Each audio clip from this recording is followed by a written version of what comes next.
Oh. All right, we're going to call the meeting to order.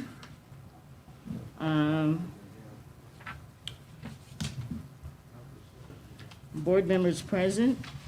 Barrios. Present. Castaneda. Present. Garcia. Not here. Absent. No key. And Esmond. I'm here. And Duke is here. And then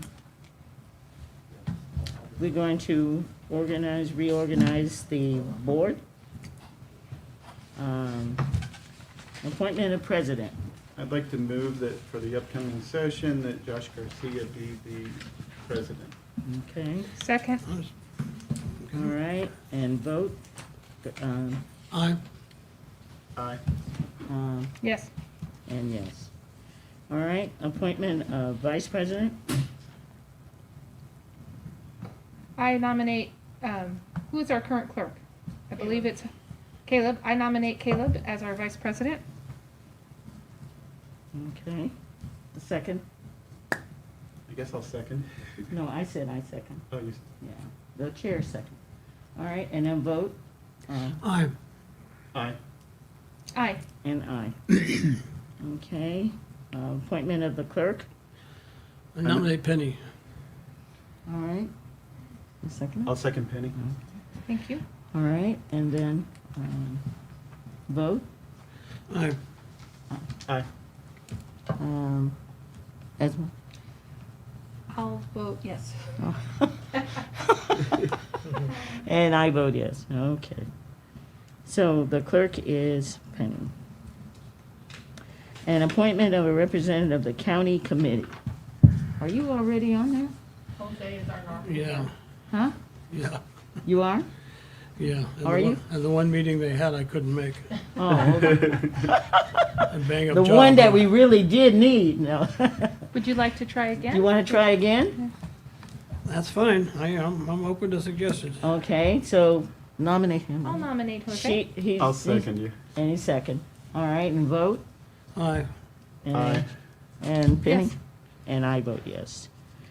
So Arios is appointment of secretary.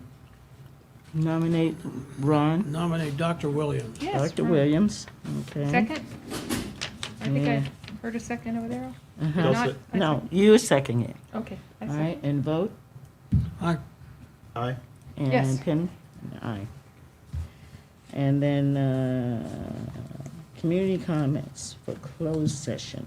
Do we have any, sweetie? No, we do not. All right, and then can I get a motion to go into closed session? I'll motion that we go to closed Second. session. All right, and vote? Aye. Aye. Yes. Aye? Yes. Aye. All right. Okay, we're going into closed session.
No, Barrios isn't.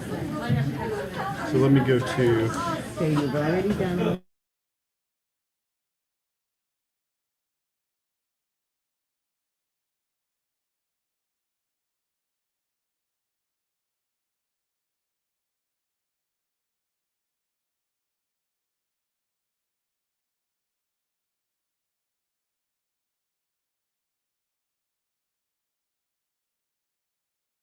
Where in the hell is my glasses?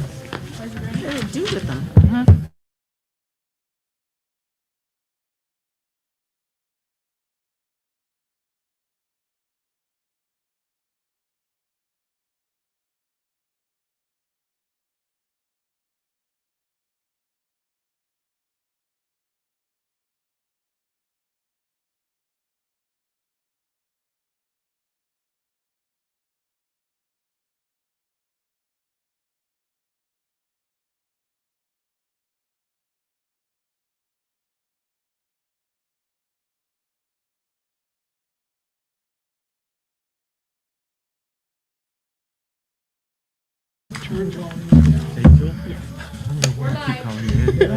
all right.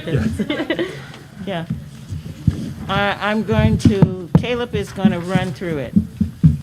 Okay, I'll be so assisting him as we go. we have our student board representative, Angel Espinoza. Good morning, Angel. So, or after, evening.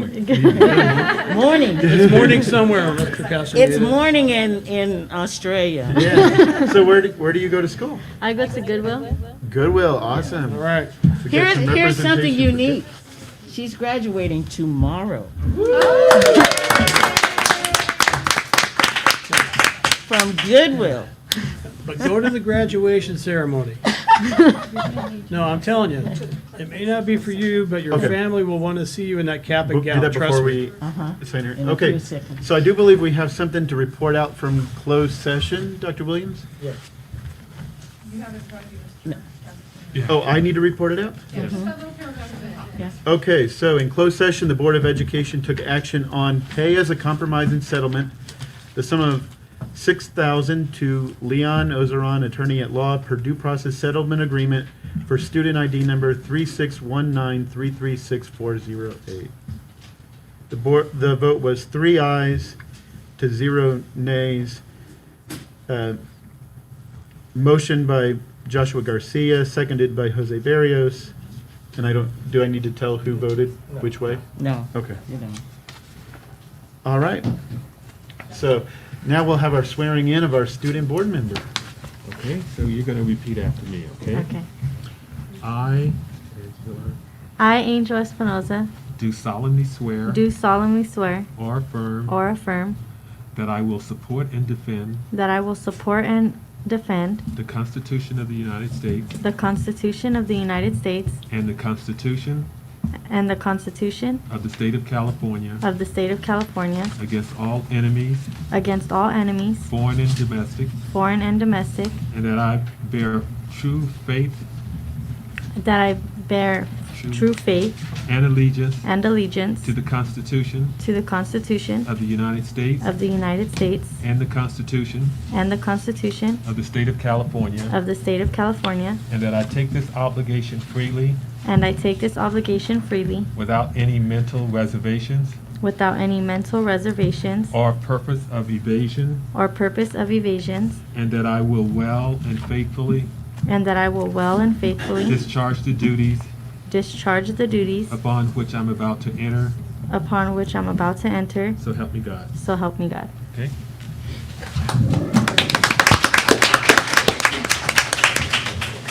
Thank you. We'll call this meeting to order at 5:50 PM. Members present, Mr. Barrios, Yeah. Ms. Dew, Yes. Ms. Edmiston, Yes. and Mr. Castaneda are present. Mr. Garcia is absent. So we'd like to stand and say the Pledge of Allegiance. Perhaps, would you like to lead us, Angel? Yes. The flag's over there. I pledge allegiance to the flag of the United States of America and to the republic for which it stands, one nation, under God, indivisible, with liberty and justice for all.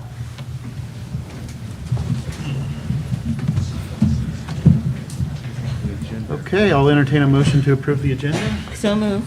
Second. Mr. Barrios? Aye. Ms. Duke? Aye. Ms. Edmiston? Yes. And Mr. Castaneda also votes aye. All right, so we have some presentations. 4.1, impact of 2020 census data on trustee area map population balance.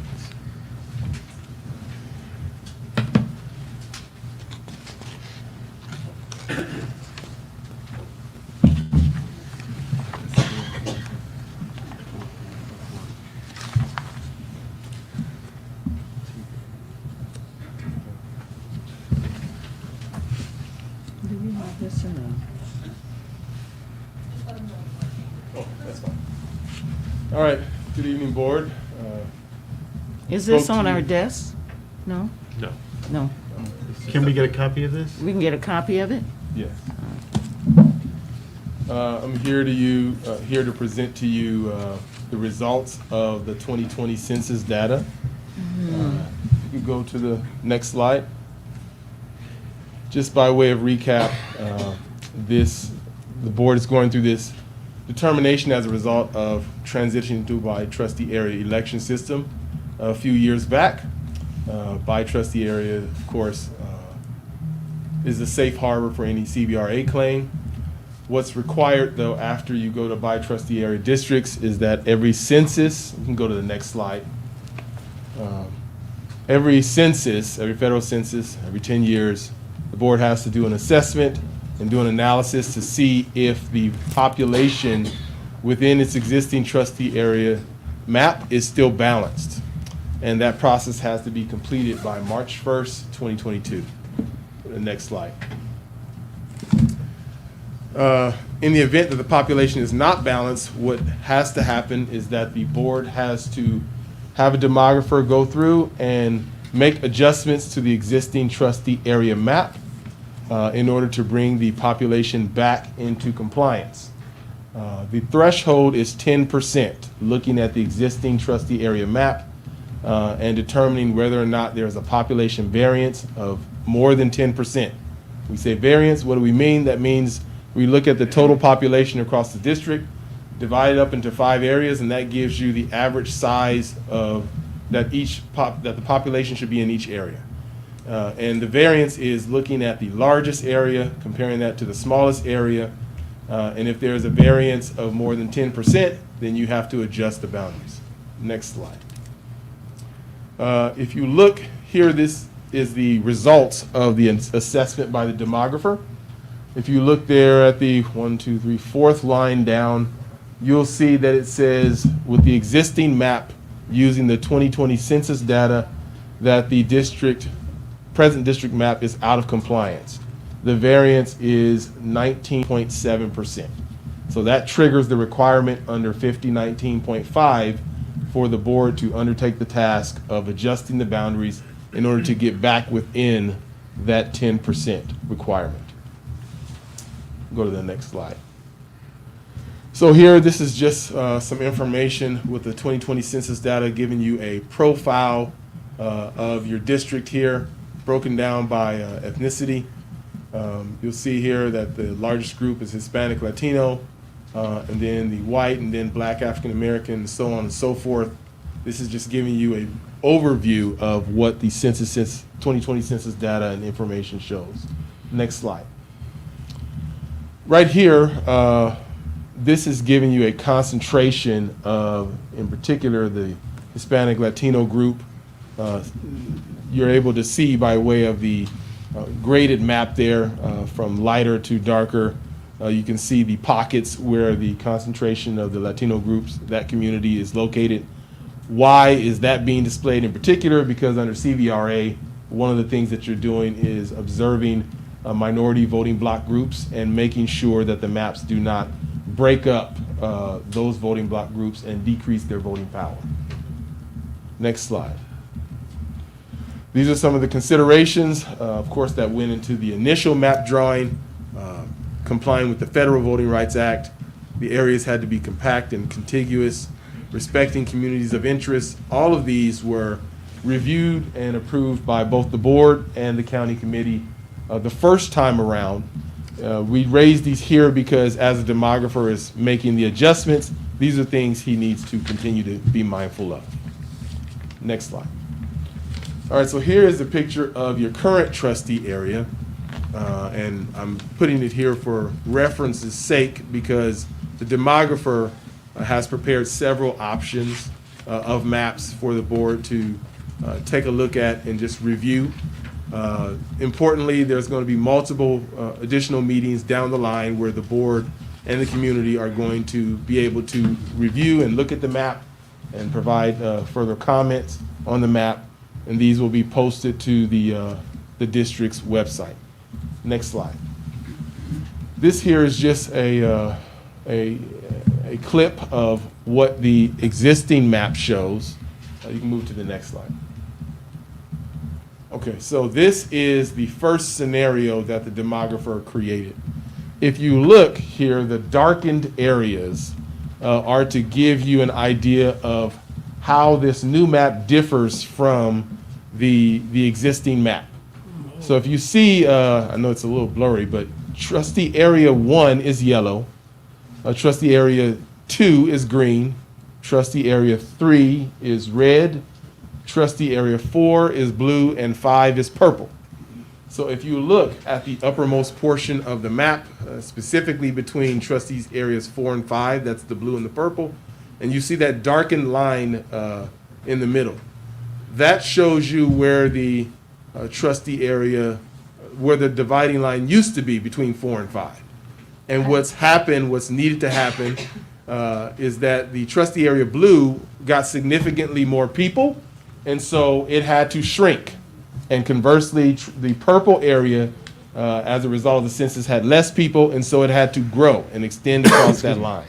So you'll see as you look there that's the difference between how the boundaries used to look and how they look now. You'll also see at the southern portion of the map, the red area, which is trustee area 3, used to be entirely contained beneath, I think that's the 18 highway. It now has to stick above that somewhat, again, to adjust with the differences and changes in population. If you go to the next slide, give us a close-up. You see here, that gives us a close-up of the differences between the two. And you can see, again, the purple lines there outline where the trustee areas used to be. And you can see the outline of the colors that compare to where the trustee areas are now. So if you look in that southern section there, down bottom right corner, you can see trustee area, the yellow one used to be down and squashed to the right. And the purple one used to be up and sort of a trapezoidal fixture.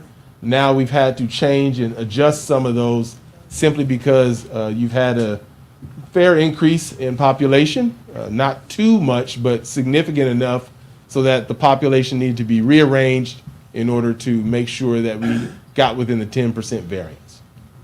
So this is one scenario of how, one idea, one take from the demographer of how the new scenario might look.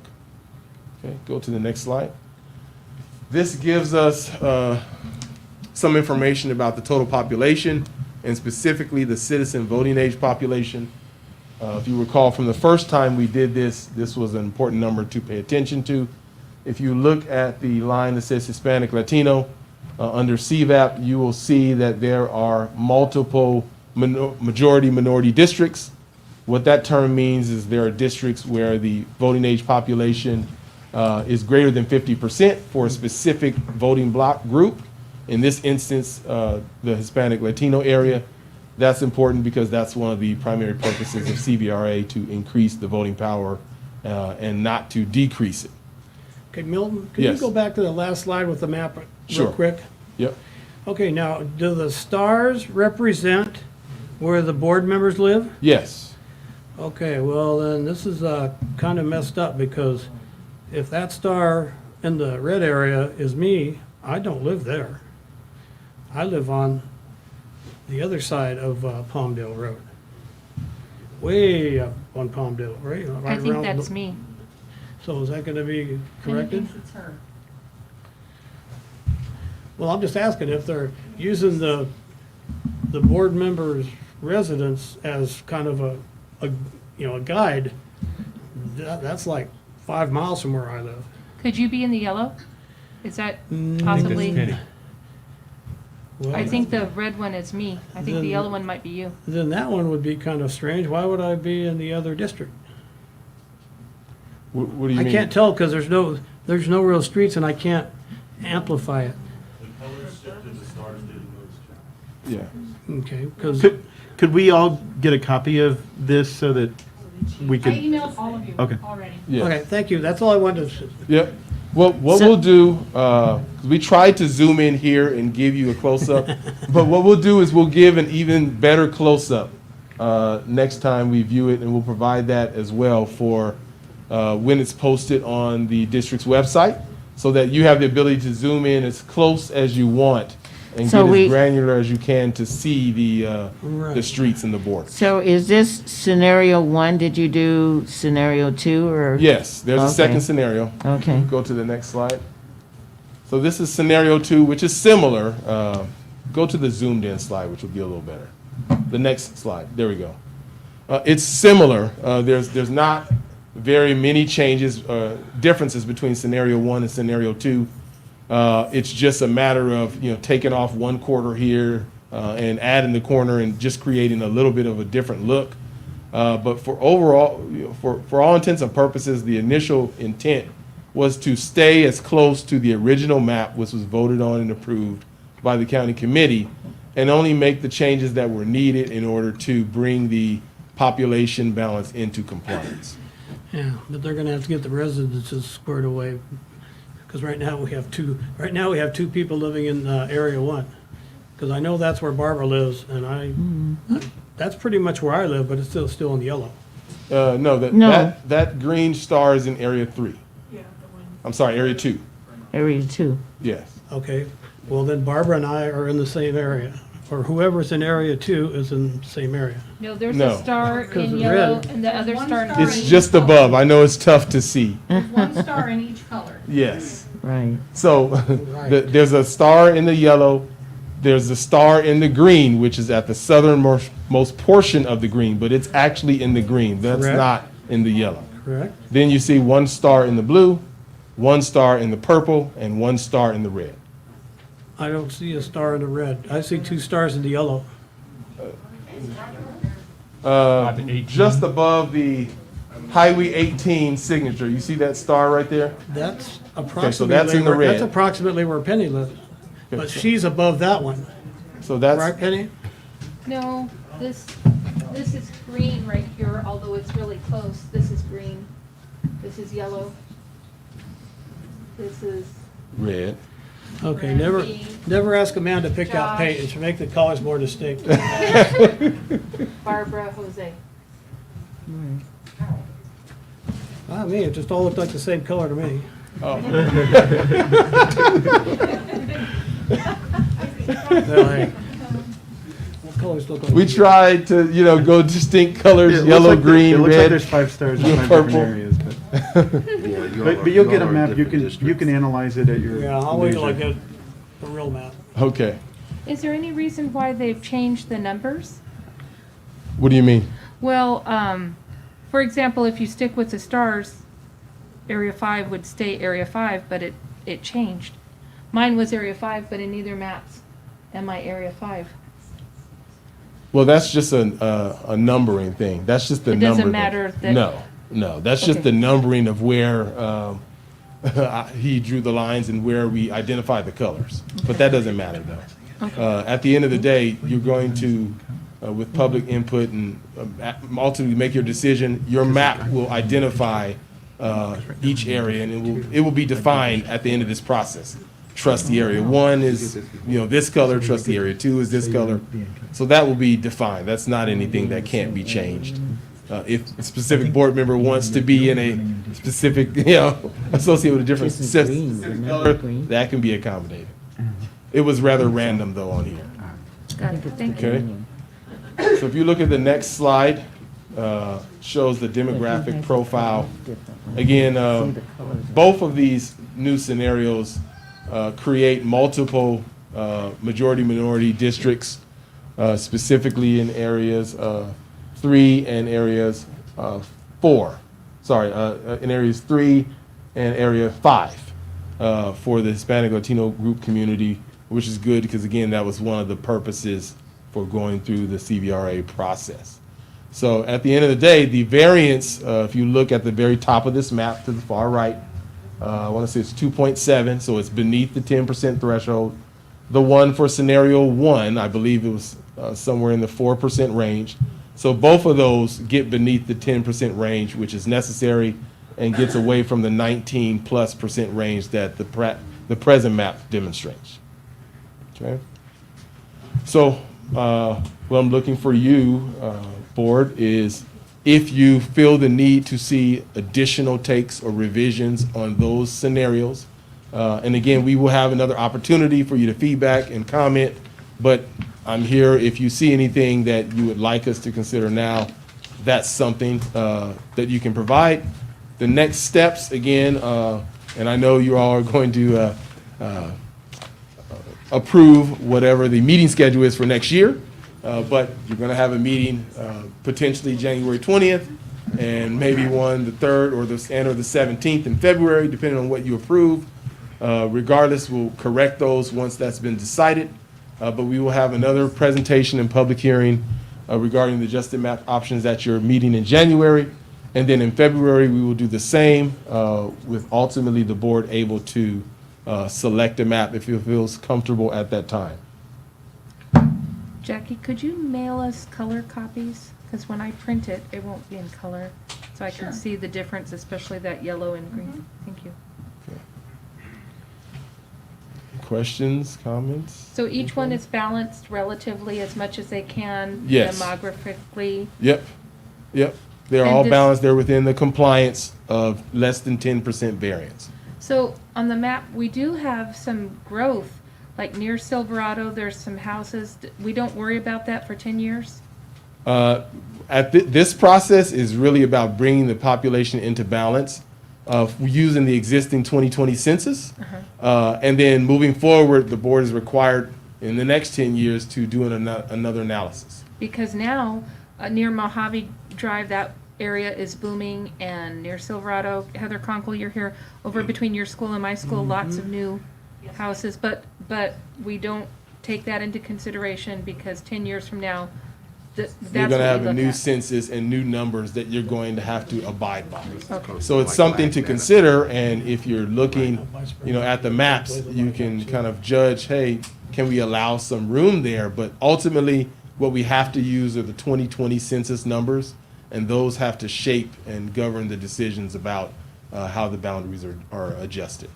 One of the things I remember when you came to us for the first time, we had the schools put on the map, and I didn't notice that on these maps. Is it possible to get the schools back on? Yes, yes. I will make sure that the schools get put on the maps, and I will send that to Jackie to make sure that the ones posted on the district's website have the schools identified. Okay, thank you, Milt. Yep. Anything else? And then you're going to send us a copy of this, right? I've already emailed it to you. Oh, okay, thank you. All right. Thank you. Okay, thank you all. All right, presentation 4.2, presentation by California Schools JPA.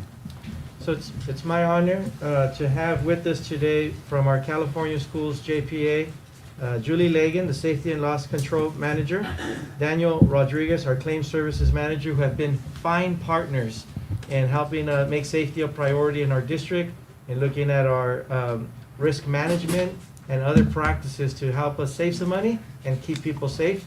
I also want to acknowledge Kathleen Hardy, our risk manager, is here as well, and who really help support together with the rest of the team. So I'll turn it over to you, Julie. Welcome. Thank you so much, Dr. Rubalcaba. It is an absolute pleasure to present to the Board of Trustees this evening. As Ramiro has stated, our partnership is a collaboration. and it is a privilege to share the information that I have on these slides with you this evening. Victor Valley Union High School District has really taken safety and woven it into your culture to protect your staff and students in the community. And I am very proud and excited to share just a little bit about that data and just a tiny bit about our organization and how we have assisted. As I always, when I have the privilege to speak, it's a privilege to work in the private sector. The folks in this room do the heavy lifting. We work behind the scenes to provide some expertise and guidance. But I always know, I work for you, I work for this district, and it is a privilege. So I'll go into a little bit of the information, and by all means, should you have any questions during or at the end, we are pleased to address those. Next slide. Just a brief about California Schools, JPA. We are comprised of 2 JPAs. California Schools Risk Management, who I am here speaking on behalf of this evening, and our sister JPA, California Schools Employee Benefits Association. We support and represent 32 districts. The majority are K-12, and a handful are community colleges. We are a nonprofit similar to the entities that we service. We have a board of directors and an executive committee who provide our guidance. But we work behind the scenes, as I said, to put the programs in place to assist. And next slide. I just wanted to share our core values. They are very similar to the districts that we service. As Dr. Rubalcaba said when he opened, safety is one of our highest priorities. And of course, customer service, why we're here tonight.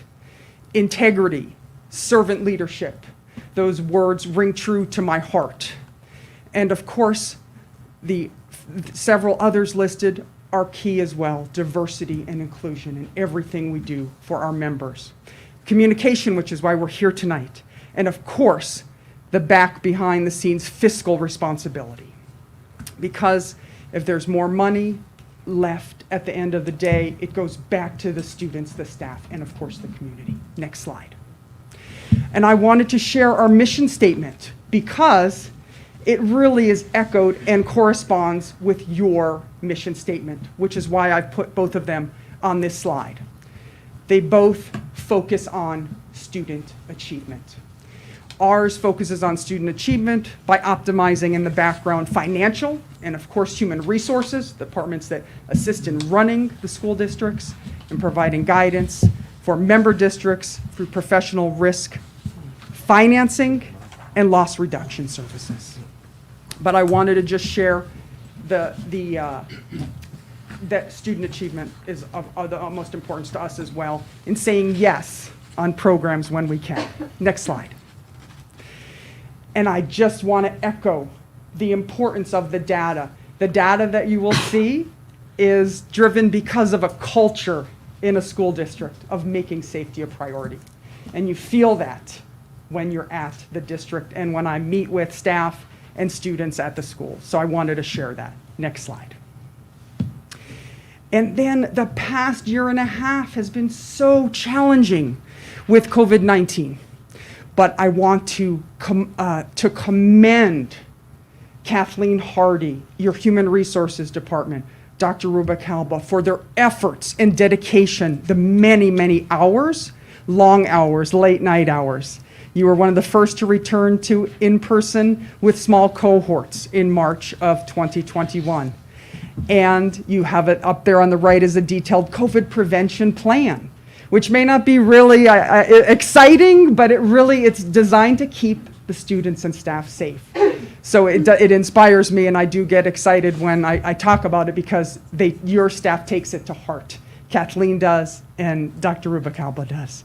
And in the middle, many COVID cases from the District 94, but 0 work-related. That means you're following the safety protocols from the California Department of Public Health and your local health agencies, keeping everyone safe.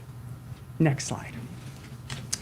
And now it's my privilege to turn it over to Daniel Rodriguez, the claims servicing manager. He'll go through some of the financial and data, the statistics that we're so excited to share.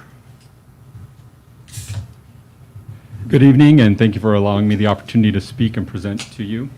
My name is Daniel Rodriguez. I'm the Claims Services Manager for the California Schools JPA.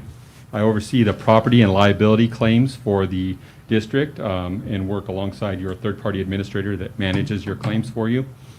Up here on the screen, you'll see the workers' compensation X-mod rate, or the experience modification, and that is used to calculate the district's premium, or how much they contribute to the risk-sharing pool comprised of, as Julie stated, 30 other school districts. The experience modification is calculated utilizing the number of losses you have, as well as the financial cost associated with each one of those claims. And as you can see, the trend is heading downward. Between fiscal years 2019, 2020, and and then fiscal year 2021, 2022, there was a 28% decrease in your experience modification. Now, what that means for the district is that there's a cost savings of $804,000 annually. So that's money that the district does not have to pay out towards premiums or contribution towards the risk-sharing pool. So that's a great, almost $1 million was saved by the district. And this is attributed to implementing great safety programs, trainings, as well as a return-to-work program. A lot of the experience modification is affected by the return-to-work program. The more time employees are off of work, that creates what's called an indemnity claim, and indemnity claims help to drive the cost as well as the experience modification. And this is attributed to the risk management department, Kathleen Hardy, as well as Dr. Rubicalla, who has helped and to implement the return to work program, as well as really reinforce the safety culture for the district. Next slide, please. Up here, you'll see there's top 5 causes of injuries along with the average cost. So on the left-hand side, you'll see the number 1 cause of injury is a fall, slip, or trip. Those could be just medical-only claims, meaning there's no lost time from work, or it could also include indemnity claims, which are claims resulting in time away from work. Now you'll see, I don't know if you can see it from here, I can't see it, but I know it's the number 24 for fall, slips, and trips. But that's the number 1 cause for the district, and it's not unique to this district. It's the number 1 or 2 cause for all districts within San Bernardino County. So our JPA works with mainly the school districts up here in San Bernardino County, so we get to see all that data. And then as you look to the right, there's another graph, and what that is showing is the number of loss, the average cost based on average cost of claim based on time away from work. So if an employee has lost time away from work as a result of an injury, that's going to be up here, and that's the average cost of indemnity claim. And you see the highest driver there in the middle is fall, slip, and trip, which result in 15 claims and about $41,000 on average per lost time claim. So being a part of a nonprofit risk-sharing pool, any preventative measures you can implement to prevent injuries not only create a safe work environment for the employees, but also for the students. And when you have that safe working environment, the students and staff feel secure, and they're able to participate and do their jobs better and also learn better. The next slide, please. And then this is indemnity claims reported by fiscal year. So these are claims that resulted in lost time away from work as a result of the injury. And what I'd really like to point out is the second from left column, which is 2018 to fiscal years 2018, 2019. Compared to the prior year, I mean, that was a decrease of 28% from the prior year. And the significance of that is that that year is the year that the risk management department, with Kathleen Hardy's assistance, implemented a return to work program. So from a workers' compensation standpoint, the longer an employee is off of work or remains home, the less likely they are to return back to work. So having a robust return to work program, I know sometimes it may not feel like you want to be back at work, but it helps in the recovery process because you're not at home deconditioning. So implementing that is key to bringing down lost time days, which keeps employees at work, helps them to recover, even though sometimes you may not really want to be here, because I've been there before. And it also helps to bring down the costs associated with all of your claims, as well as the premiums the district puts out. Next slide, please. And this is just an overview of your liability experience modification, and it's calculated the same way as your workers' compensation experience modification based on the number of losses you have, as well as the costs associated with that. And really what I want to point out here is as a result of bringing down your experience modification between 2017 and 2022, it's a 33% reduction in your experience modification, which is a cost savings for the district of $1 million. So if you look at those two, combine them, that's a $2 million cost savings for the district. So, thank you. And we just want to sum up by saying it's an absolute privilege to have this partnership, and the focus on safety culture impacts the employees and the staff and community. You can see that by the cost reduction or cost savings that Daniel showed. And that just really excites us to share that data, because that is cost that did not have to be paid, could be used elsewhere to support the students, the staff, and the community. And this last slide, I work with Kathleen Hardy. It's a privilege on many of these items. Training, site assessments, site inspections, just some of the things behind the scenes that we do. But we were here tonight to focus, to highlight and focus on your efforts, and I thank you and applaud you for this data and the opportunity to share it. If anyone has any questions, of course, we'd be happy to answer them.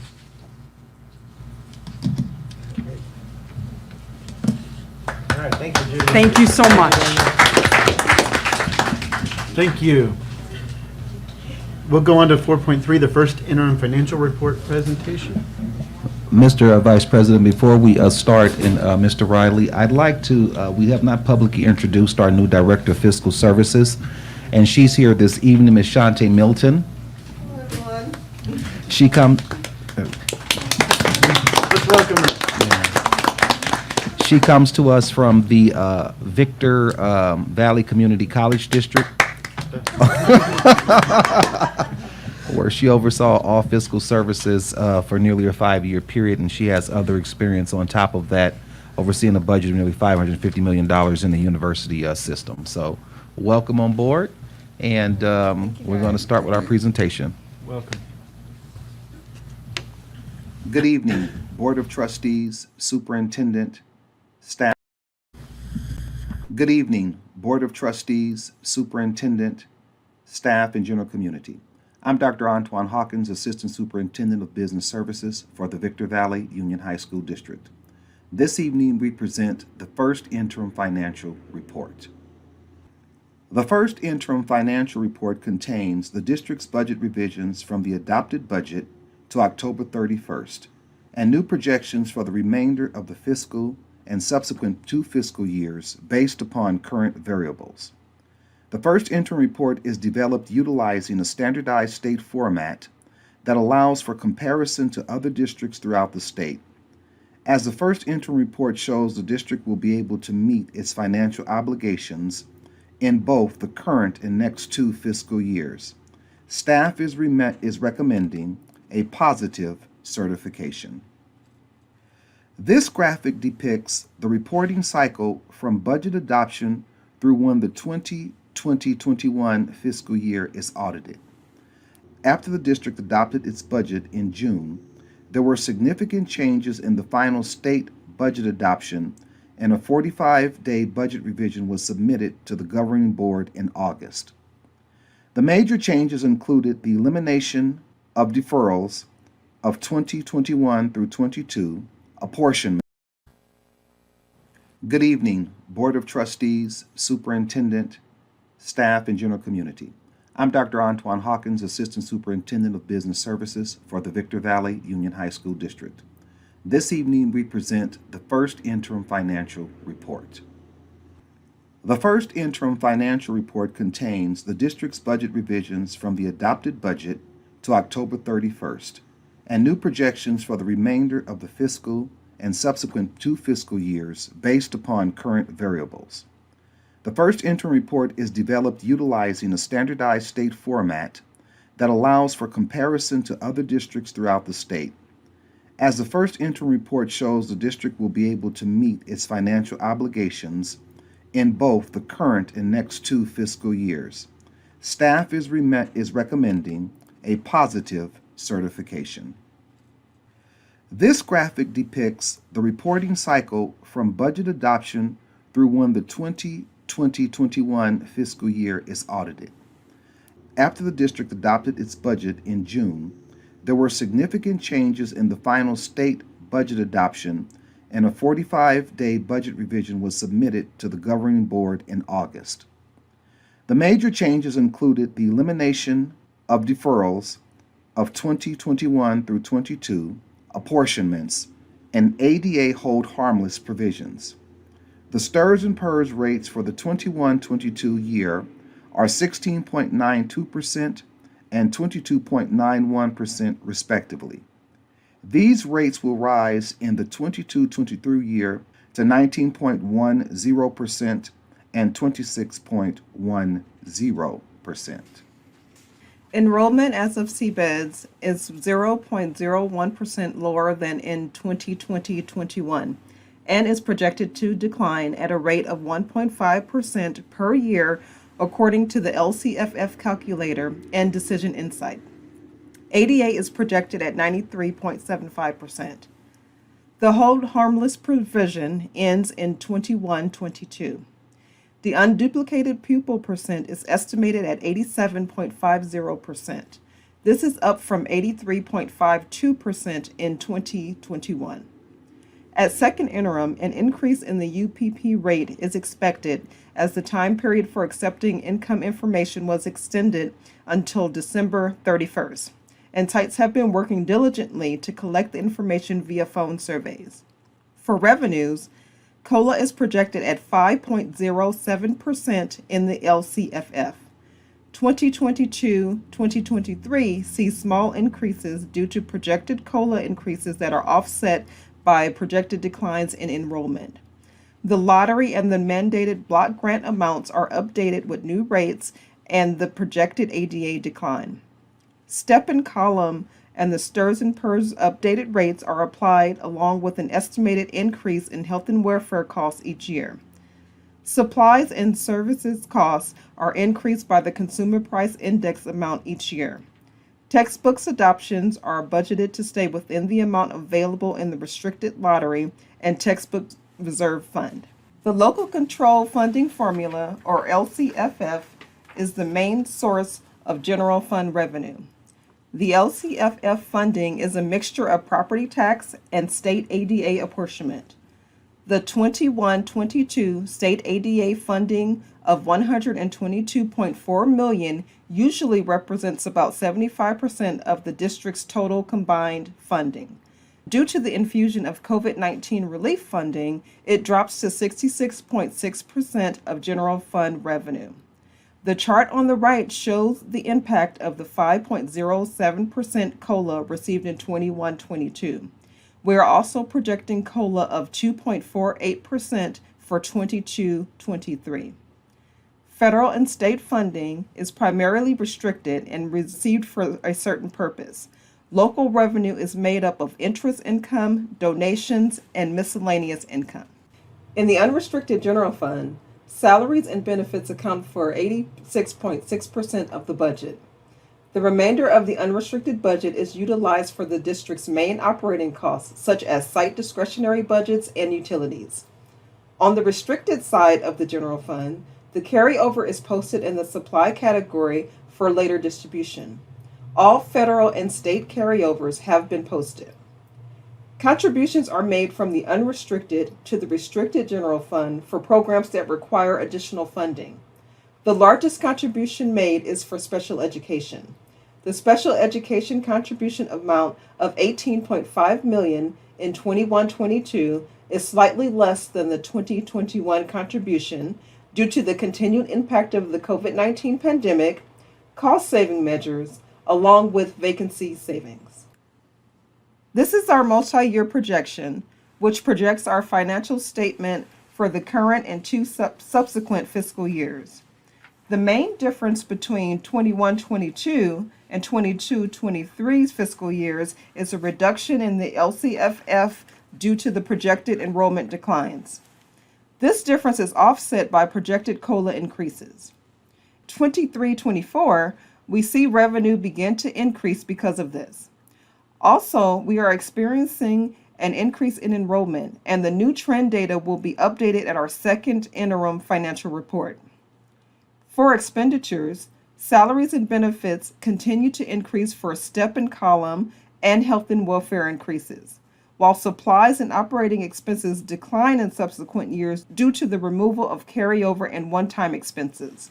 Overall fund balance decreased by 3.43% between the 45-day budget revision and the first interim to a total of 22.20% in 21-22. 17.59% in 22-23, and 14.40% in 23-24. It is important to note that we will see these numbers decrease significantly at the second interim because of bargaining unit agreements to increase salary on schedule by 5% retroactive to July 1st, 2020, and off schedule by 2% retroactive to July 1st, 2021. Few changes were made to the budgets in the district's other funds. In the Adult Education Fund, the carryover was posted. In the Food Services Fund, the revenue was updated with the latest meal reimbursement projections, and the expenditure budgets were updated for the latest staffing and operating expense costs. The deficit spending in the Food Services Fund is related to the continued impacts of the COVID-19 pandemic and is not expected to be a continuing issue. For all other funds, only the interest income budgets were updated, as no major changes from budget adoption are currently anticipated. On the state level, it was anticipated last spring that a massive economic fallout would occur due to the COVID-19 pandemic. However, state revenues have not seen the drastic decline that was projected, and in fact, a sizable revenue windfall of $11.6 billion is projected above forecast for the first 4 months of the 2021 through 22 fiscal year. State receipts have remained fairly stable due to the minimal financial impact from the COVID-19 pandemic on primarily high-wage earners. The severe job and income loss fell disproportionately, unfortunately, on the state's less educated and lower-wage workers. In fact, the revenue estimate is now very close to what the governor projected in his pre-pandemic 2021 budget proposal. For the district, the future considerations are the ongoing impacts of the COVID-19 pandemic, state tax revenue surpluses, 5% in on-schedule salary increases retroactive to July 1st, 2020, and a 2% off-schedule salary increase, as well as the governor's upcoming January budget proposal, and finally, our monitoring of cash balances. The district will begin work on the 2022-23 budget and LCAP once the governor's proposal is released and staff has the time to meet to discuss and to share with the board in our planning sessions the impacts.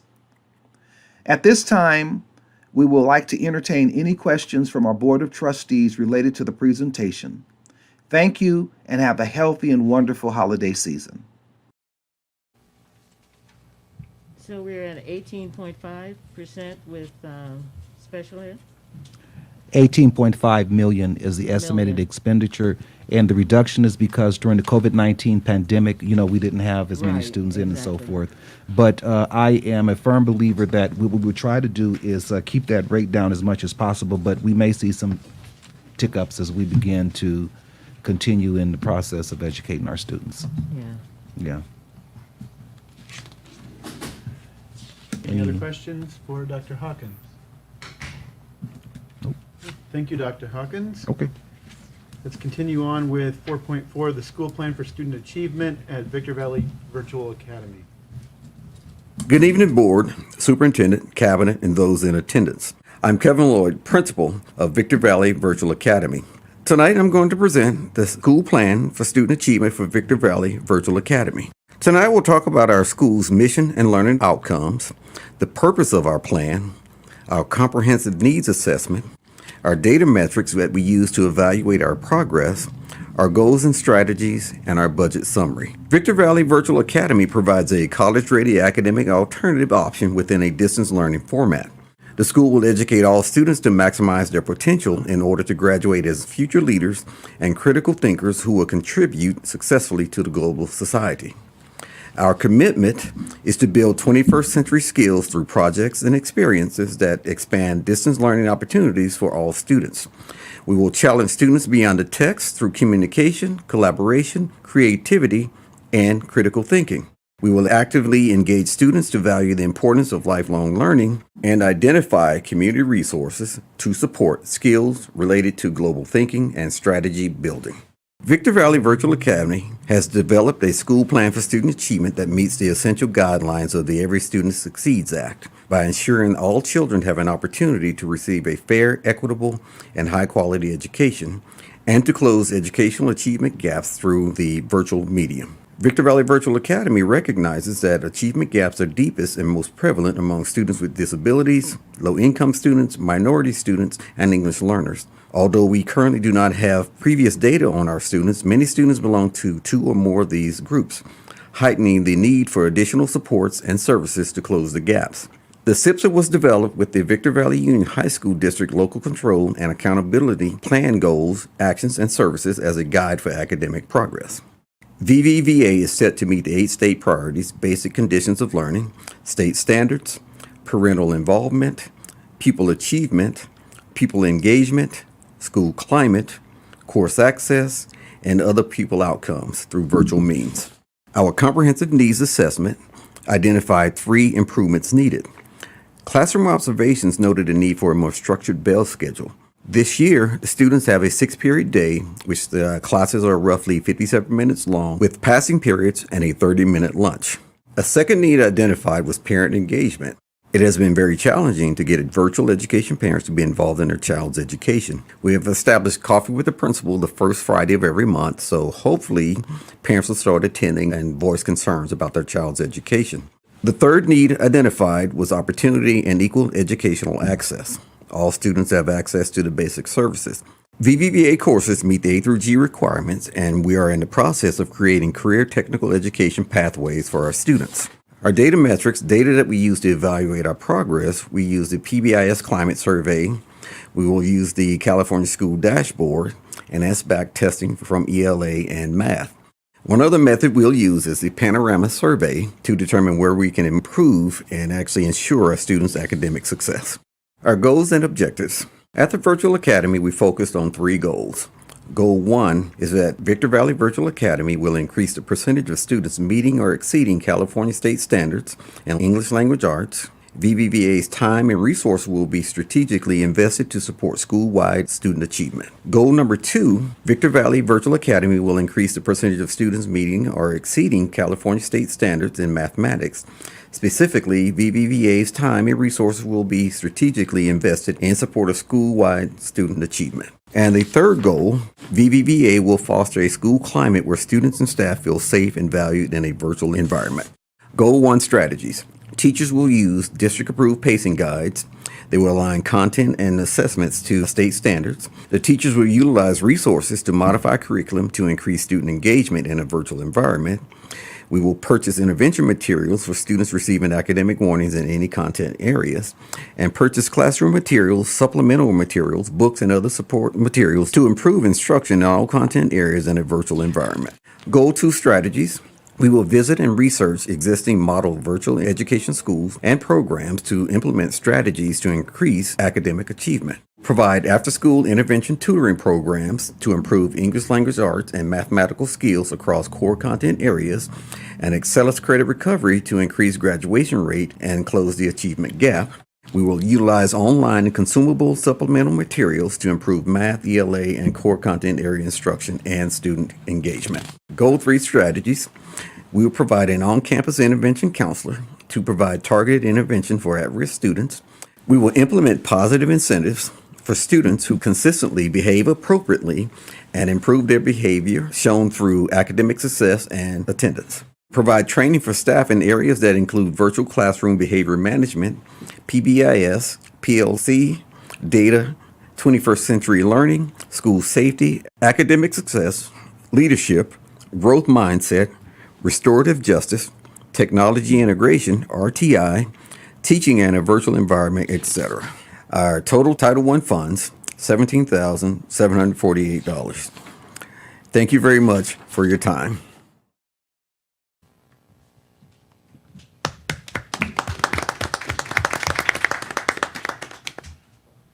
Okay, thank you for that. At this time, we're going to hold two public hearings. The first one is a public hearing for Victor Valley Teachers Association Sunshine Proposals for the 21 to 24 successor contract with the Victor Valley Union High School District. We'll open this meeting at 6:42. Do we have any comments from the public?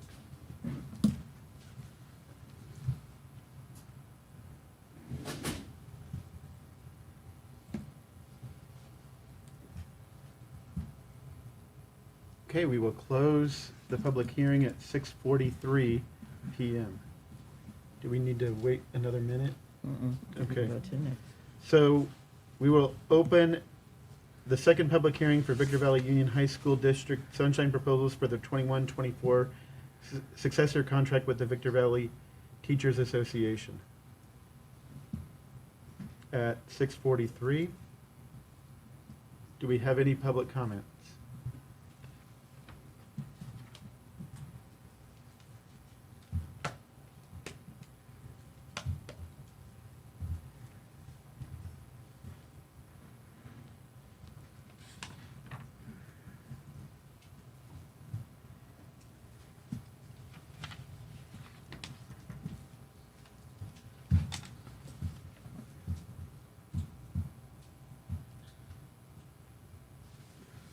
Okay, we will close the public hearing at 6:44 p.m.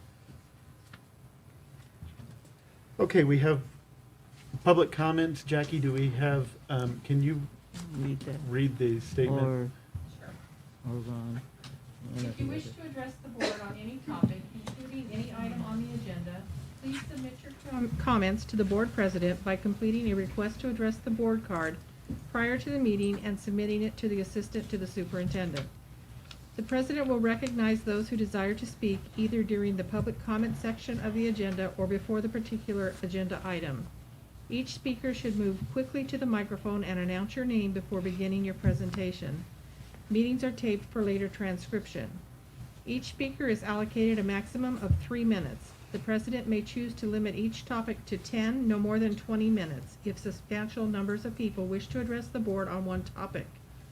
Testimony should be brief and to the point. Speakers should not repeat testimony already presented. Board action may not legally be taken on any item not specifically listed on the agenda. The board may ask that such items be placed on the next agenda for consideration. Testimony is not protected from damage claims for slander. Public charges or allegations may result in legal action being brought by those individuals. The board values constructive community comments and suggestions. It welcomes your participation in the democratic process. Mr. Ricardo McKinney?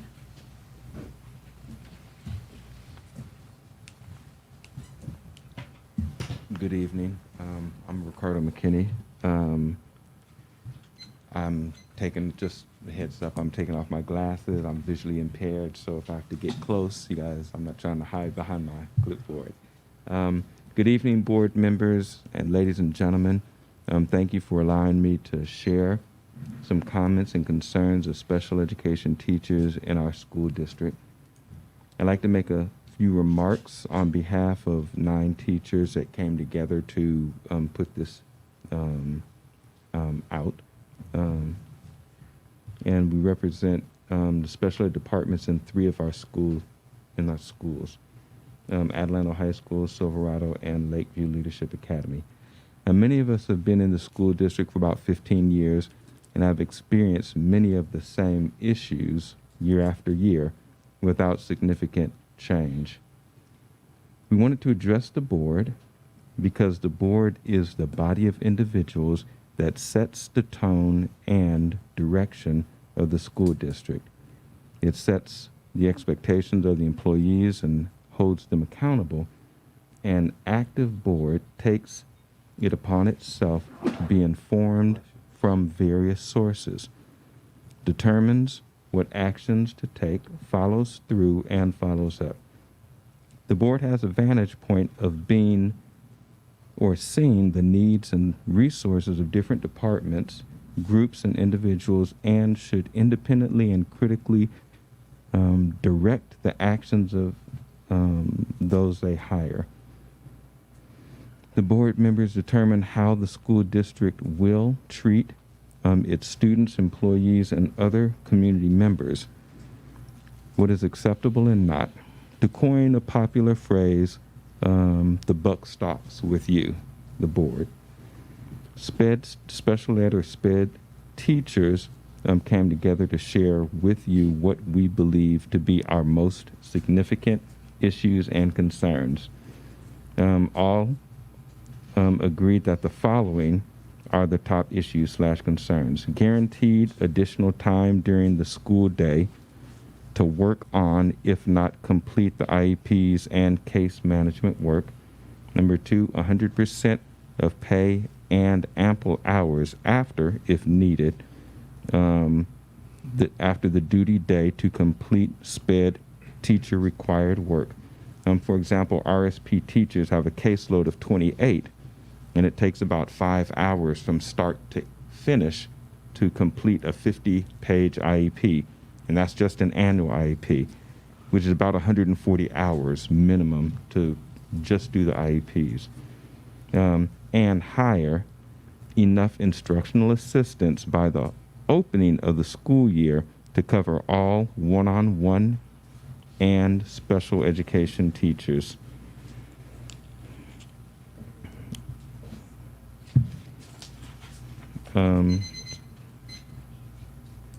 So the task is getting more and more difficult, and our support is little and not sure. That's why we're bringing this to your attention. As a board, you have the vantage point to see the needs and resources of the district. You have the authority to see we get the resources and support that is needed to do our jobs. It will require some forward, aggressive, and creative thinking to meet these and other challenges, but I'm sure where there's a will, there is a way. Thank you for your time and your attention.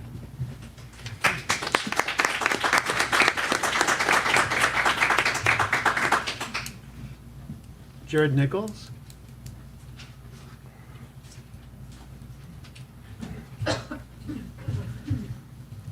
Good evening, board. Good evening, board members and student board member Ms. Espinoza, Dr. Williams, and the executive cabinet, and those in attendance. My name is Jared Nichols, and I am the lead negotiator for the Victor Valley Teachers Association.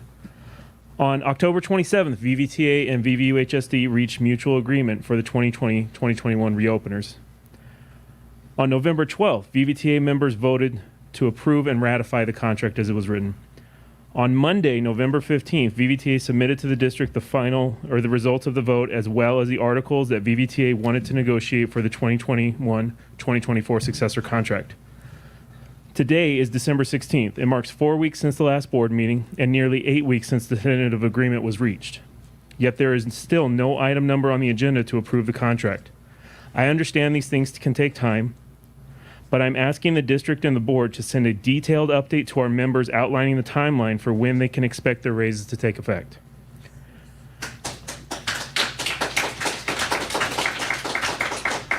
I'm very excited that both VVUHSD and VVTA's Sunshine proposals are on tonight's agenda and that we can move forward with negotiations. Dr. Rubalcaba and I have already been in contact to schedule dates to bargain in January. We both remain optimistic that this successor contract can be quickly and fairly settled. I feel like we have been negotiating nonstop since I joined the team 4 years ago, and I think we would all enjoy a break from negotiations for a little bit. You're welcome. Thank you to all of you. I hope you have a wonderful holiday season with your families. Feel free to reach out to me through email or cell phone if you have any questions. Thank you again.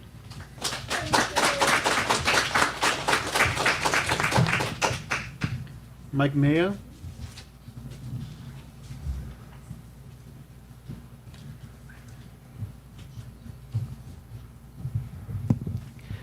Hello, my name is Mike Mayo, and I'm speaking up as a site representative at Silverado High School. My address is on file, so you can always just check that if you're curious.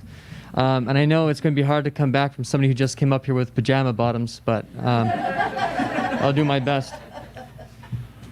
Okay, there are definitely some things I want to discuss at the site. In terms of safety on our campus, I know that a survey went around. I believe it was a district survey, and VVTA also did its own survey because we had a lot of members who were really concerned about some of the stuff that was going on in Silverado. In terms of safety, they were suggesting that what our campus could use is maybe some tardy sweeps. And on the survey, it indicated that 84% of our certificated members, and this is over 50% who actually took the survey for us, indicated that they would like to see tardy sweeps or something implemented because the amount of students who are tardy is enormous. And I'll go ahead and... Quiet.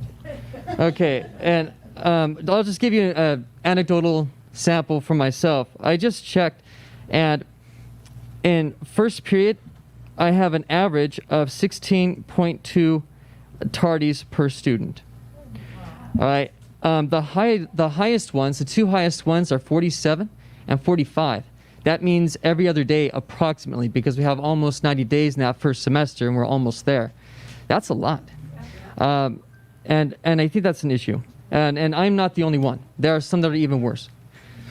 And then so if I'm talking about just within my first period class, I go to like a second period or something. And in my second period class, it's 9.1. I understand why we have so many more in the first period class. I get that. We have a traffic issue. Something that I'm hoping can be addressed, that it's going to be difficult for our site alone to be able to address. And that's why I bring it to the board right now. We also made, as part of the survey, we have some other information. They believe that we need more security also. They would like to see more security on the campuses, and I understand that's not within our power to bring more security to the campuses. However, I can speak up and say that it's something that we have that's in common between CSEA and VVTA. We would probably like to see more security on the campuses because it works for both simultaneously.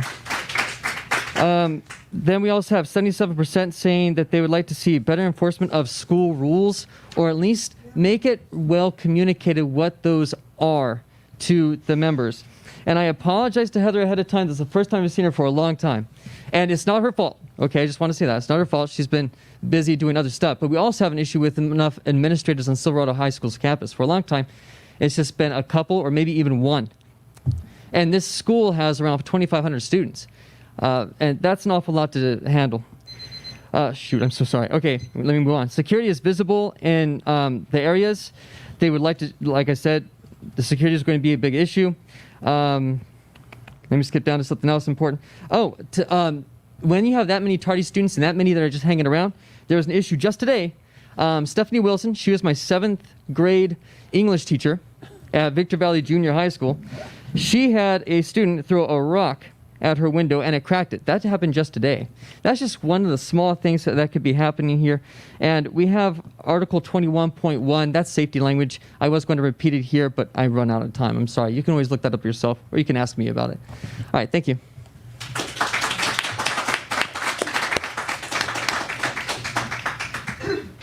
Brian Gillespie.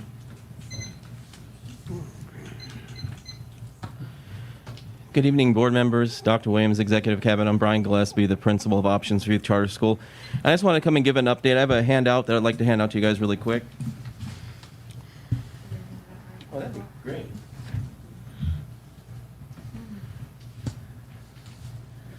I would just like to go over some of the things that we're doing at Options for Youth. In October, our team was busy planning for Spirit Week, also building projects for the Victorville Parade, which we participated in on December 4th.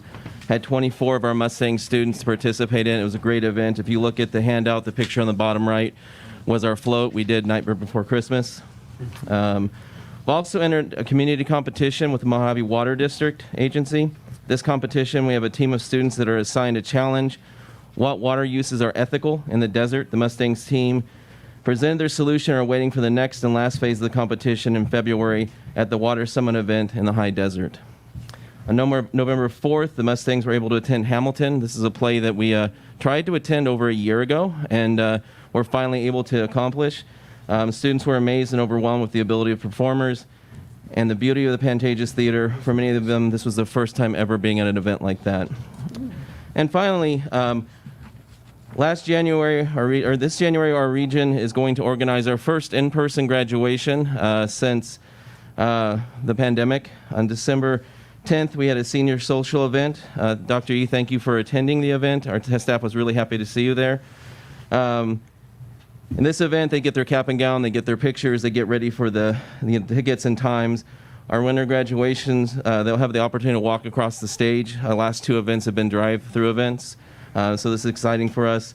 I'd like to invite everyone. The event is on January 14th at 12 o'clock at the High Desert Church. So anyone that is able to attend, please let me know. And lastly, I would just like to thank Dr. Yee and her team for your oversight visit on December 9th. It was really nice to see you guys, and I look forward to working collaboratively with you to improve our program. Thank you.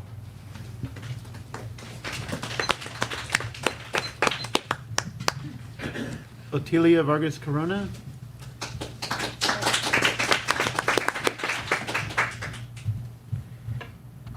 Good evening, everyone. My name is Otilia Vargas Corona, and I work at Victor Valley High School. My address is on file, and if they allow me to do so, I forgot to put the other issue that I need to address, and they are very quick, please. So the first one is about Apex. And I did have a meeting with Dr. Yee and Dr. Rubalcaba and Dr. Kronk. But again, I look for the students, and I would like to have that class being a credit class. So we have for the ELs, we have the support class, and they get there to work, and they get 5 units at the end of the year, the end of the semester if they work. Also we have the AVID, they get 5 units, and then we have, and I forgot the one for the college bound. However, if you're in the Apex class, in one of my Apex class, and I have a lot of the students with disability and students that were before they were ELs, even though they work really hard, and that's for the one of the programs, they don't get to finish a class. So they are behind 5 credits again. So it's not working for them. So I would like to see the people who are in curriculum, if they can see that they can get that class to be a 5-credit class, because if they work, if they are there every day, and they should get something for their time. Okay, so that's the first one.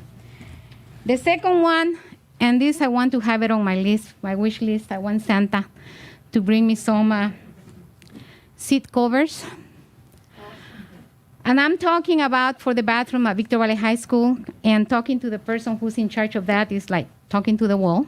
So is the bathroom that is between wing 15 and wing 16. We have seat covers the first month. After that, there are no seat covers, and it's cold. And you know, I'm a female, so I do my business sitting down, in case they don't know. And sometimes there are no towels, and now that it's cold, you have to come outside, and I'm old. My bones they're starting to hurt. So when I'm outside and I'm like, then I had to go to my classroom with my pants all wet. I clean my hands in there. And many times I had to be calling so they can put toilet paper in there. So to me, if they don't replenish any of that, that means that they are not cleaning either.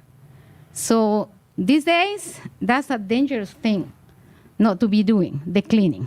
So please, please, somebody. Thank you.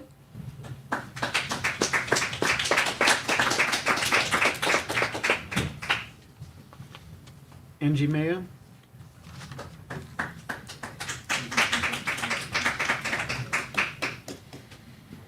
Hi, I think most of you guys know me, but in case you don't, I'm Angie May. I work at Silverado High School. I'm a special education teacher. The reason I'm coming here tonight, I'm actually super happy that safety was brought up so frequently today. One of the reasons that I came here tonight was because I'm also an after-school credit recovery teacher. And one of the requirements of an after-school credit recovery teacher is that we must stay at least twice a week until 6 p.m. As you guys know, that means that these days it's very dark, and it's doesn't feel super safe walking from the rooms to our cars and things like that. And I know that it's not just me, and just like my brother, I'm going to apologize to Heather because she's never heard this before. So, but yeah, I think, and I'm sure that it's not just me, that it doesn't feel very safe going from our rooms to our cars in the evening and when there's sporting events happening and things like that. So that was my main concern. And I wanted to say, just as a special education teacher, the 60% for our 24 hours, both of those things are slaps in the face for the hard work that we have to do. And I say have to because it is a have to. We have to do those things. So that is a slap in the face. And but thank you very much to our special education department at the district office, who have managed to really work with us, with our teachers who have been out. And so thank you very much for that. Also, thank you to the Human Resources Department for working with our new teachers. I think that's going to be a really great program. So really good stuff happening, but we really need some assistance. Thanks.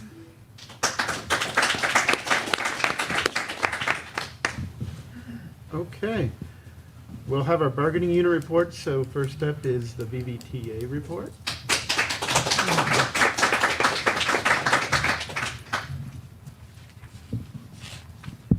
Good afternoon, board members, especially our student board representative, Angel Espinosa from Goodwill, and congratulations on graduating tomorrow. That's exciting. Dr. Williams, Executive Cabinet, students, educators, and community members. My name is Anita Tucker, VVTA President, and I represent 466 members. I would like to express my deepest condolences to the family and friends on the tragic loss of one of our Victor High School students last week. This is devastating, and our thoughts and prayers are with the family. And I know so many individuals stepped up to provide support for the family, and I hope we can continue to do so. I was honored to attend the CSBA conference earlier this month. There's a lot of really great sessions that I was able to attend and help me grow in my role as VVTA president. I look forward to using this new knowledge and insight and having an even stronger and better year in 2022. Our district office has been very busy visiting sites and providing support, which is very needed and appreciated. This has not been an easy year. And the fact that the district staff is working with us in the trenches is supportive as well as providing relief. If the premise is that the best teachers never forget what it's like to be a student, the best administrators never forget what it's like at our schools. So we really thank you for all your help. Our new Teacher Support Liaison event kicked off at Victor High School on November 30th. Jennifer Longera presented on classroom management, and we were able to give our new teachers and their support providers dinner and prizes as well as support. I am thankful that Dr. Rubalcaba and the HR department partnered along with the district and VVTA to work collaboratively together to support our newest teachers. And I look forward to continuing and improving on this as we go forward. I just have to do a little plug to say thank you, Dr. Yee and Ms. Edmondson, for donations to the Ping Pong Club. The kids are going to be so excited with that, and they're playing ping pong with the table that was so generously donated by Dr. Williams. So Ping Pong Club is alive and well at Sims. There you go. I'm happy to announce that we were able to resolve our grievance, which was at the board level last week. I appreciate how hard both sides worked to accomplish this. These past few weeks, I've worked with Dr. Hawkins, Dr. Rubacaba, Dr. Williams, Dr. Yee, and Michael Williford to resolve a number of situations quickly. And I am hopeful that VVTA and the district can continue to work collaboratively together to resolve issues before they become grievances. VVTA is happy to see that the Sunshine proposals are on the board agenda tonight for approval. This is for the 2021-2022 school year successor contract. Just a reminder, this school year is half finished. This is being done before the board ratifies the contract, which is unusual but legal, and in the spirit of trying to be proactive and negotiate our current year contract before the end of the year. And with the help of Dr. Rubacaba and the district, this seemed to be our best option to begin negotiations in a reasonable time.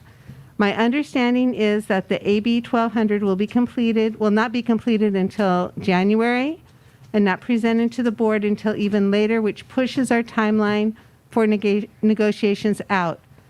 While our members were hoping to see some of their raise earlier, we are patiently waiting for this.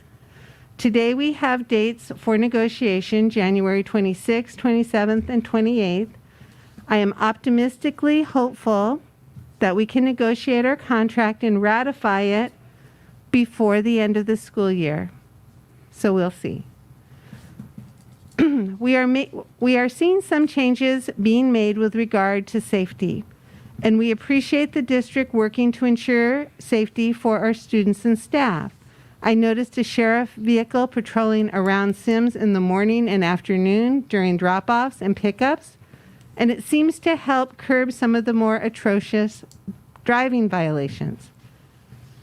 Adding needed positions to sites that are not fully staffed, and I think that's all of them, will ensure more individuals to be present for our students to enforce expectations and appropriate behavior.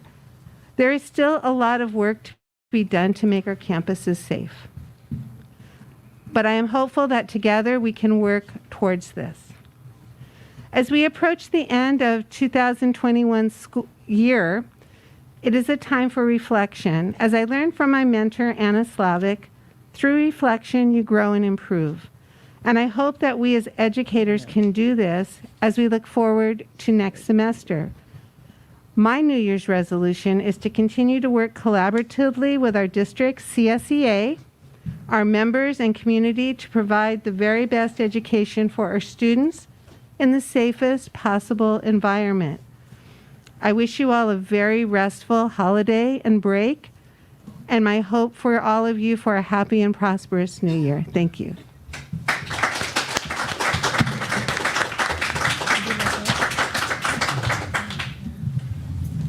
Okay, we'll have the CSEA report.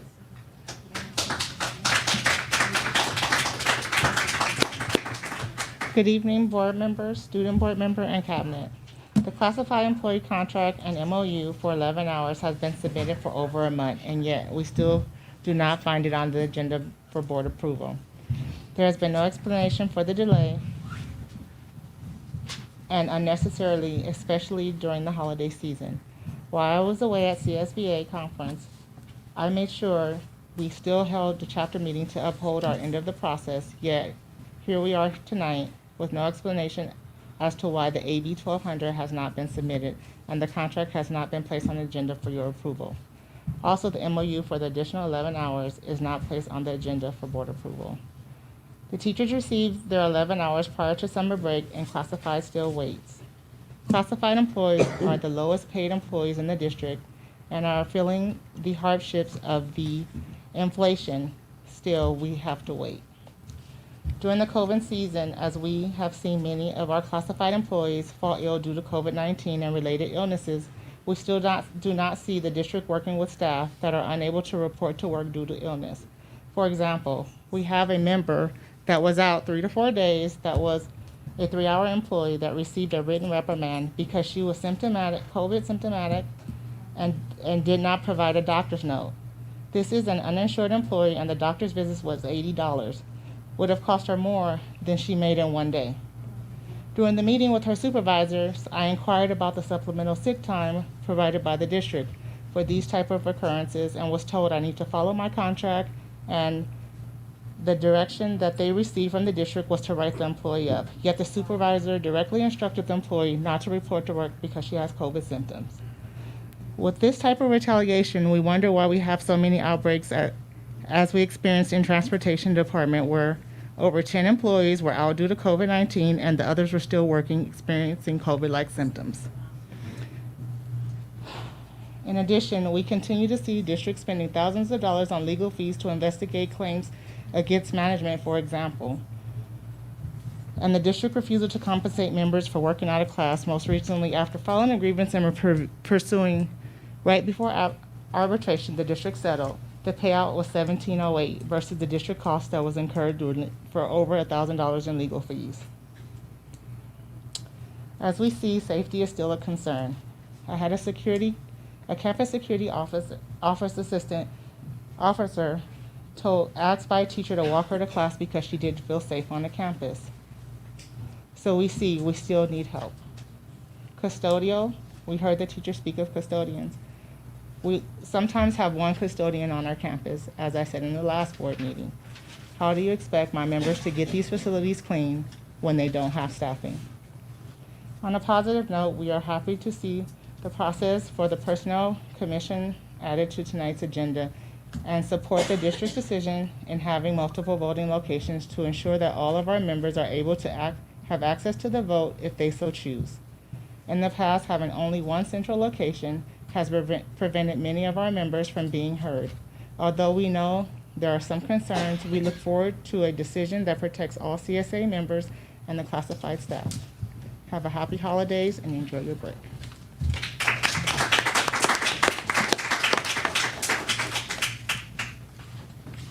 Okay, do I have a motion for the consent agenda, all items 8.1 to 8.8?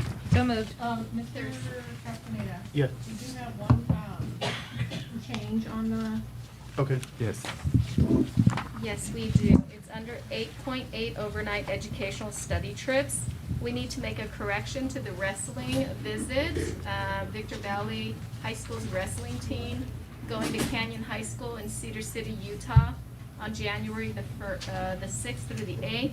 The wrestling tournament, it cost $2,000. The trip cost $2,000, not $500. So if we can make that correction. That sounded cheap. I think it was the multiple day, and we went 500, 500, 500. Oh, no, and that's some serious competition. Is it still paid out of ASB or? So moved with that correction. Okay. Do I have a second? Second. All right. So we'll take the vote. Angel? Yes. Barrios? Aye. Dew? Yes. Edmiston? Yes. And Castaneda votes yes. Okay, so our 9.1, the certificated personnel report. So moved. Okay, we need to make a change there too. Oh, We need to pull item 5A from the 9.1 certificated and personnel services report. Okay. Hold on. 5.1? The name was put on there accidentally, Okay. mistakenly. 5A? 5A Yes. off of report number 2209A. So all of 5A is being pulled? No, just one name. Just one name. Oh. Can you tell us the name or? I don't know if I saw the report, but I think Here it it's is. either a Julio or... Can you have that down? Yes. You know what it is? On the other side.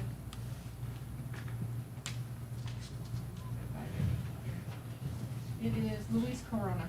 Oh, okay. So moved with the pull of item 518 20 off of 22098. Do I have a second? Second. All right. And you're not going to vote on personnel reports, but you'll vote on everything. There's plenty, don't worry. Okay, so Barrios. Aye. Dew. Aye. Edmiston? Yes. And Castaneda votes aye. 9.2, the classified personnel services report. So moved. Second. All right, so Barrios. Aye. Dew. Aye. Edmiston? Yes. And Castaneda votes aye. Item 9.3, the 21-22 first interim financial report. Do we have a motion? So moved. Second. Discussion? Oh, yeah, discussion. Sorry. Dr. Hawkins? Yes. Would you clarify, you were anticipating declining enrollment? So what we, thank you, Trustee Edmiston, for your question. What we use, actually, we're not anticipating decline in enrollment, but when we submit to the county, we have to give them the rationale behind our figures. We use Decision Insight, and we also use the LCFF calculator. So from when we pulled the numbers in October until now, of course, our numbers have increased. We're over 11,000. We will make the change at the second interim, and we will update it and reflect it, but it's tied to those two pieces, the Decision Insight, which does our forecasting, and the LCFF calculator, which is a program that we run. Every school district through the state uses that for their apportionment and so forth. I understand that, but considering, we're looking at the demographics and we know the community's building and our enrollment has increased, so that should reflect out on the next report? Yes, it will reflect out on the next report.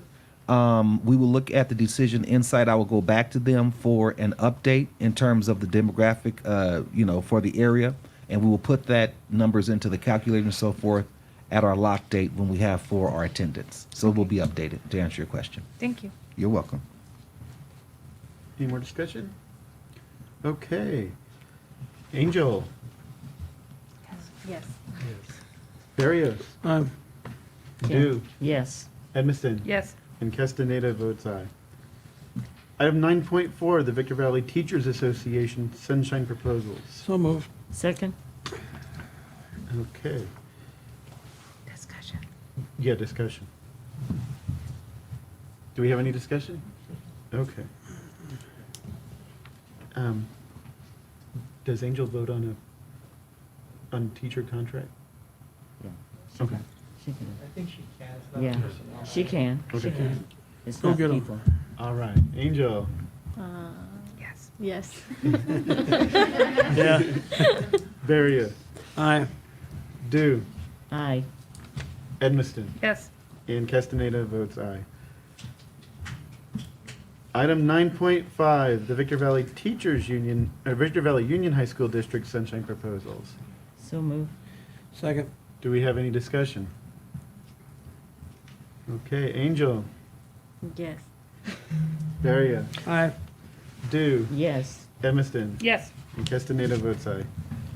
Item 9.6, calling for and setting an election on January 18th for the CSEA employees to vote whether to terminate the merit. So moved. Do I have a second? Second. Discussion. Yes, I am, I want to explain why I'm going to vote no on this, because I believe that, in looking at the places that you have Lakeview, Silverado, and the high school. And I think it should be all the schools. Every school should have the ability to vote so that everybody gets that chance. And then, I believe that we ought to have a central location. And the time I did not like. I thought it shouldn't start in the morning until 4 o'clock and cut it off. I think it should be maybe 1 to 6, where it picks up everybody in the afternoon as well. I'm looking at it like, it's like all on one side. But then we've got all the way over to Atlanta and we have all the other schools.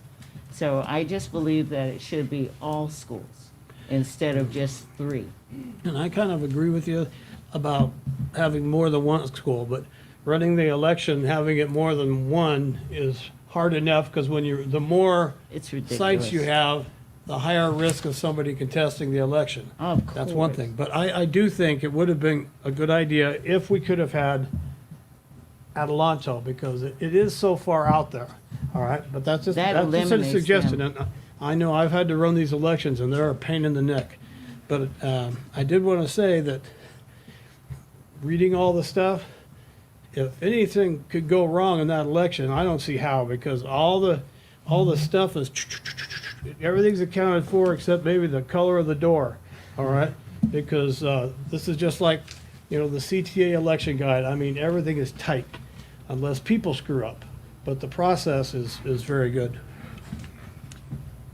So But yes, Barbara, and the reason the 7 o'clock to the later time, a lot of the teachers that have a late start school, they may be able to vote on the way into school. Or Well, if it's they're not on that teachers, site, though. maybe they can vote at their It's prep. classified.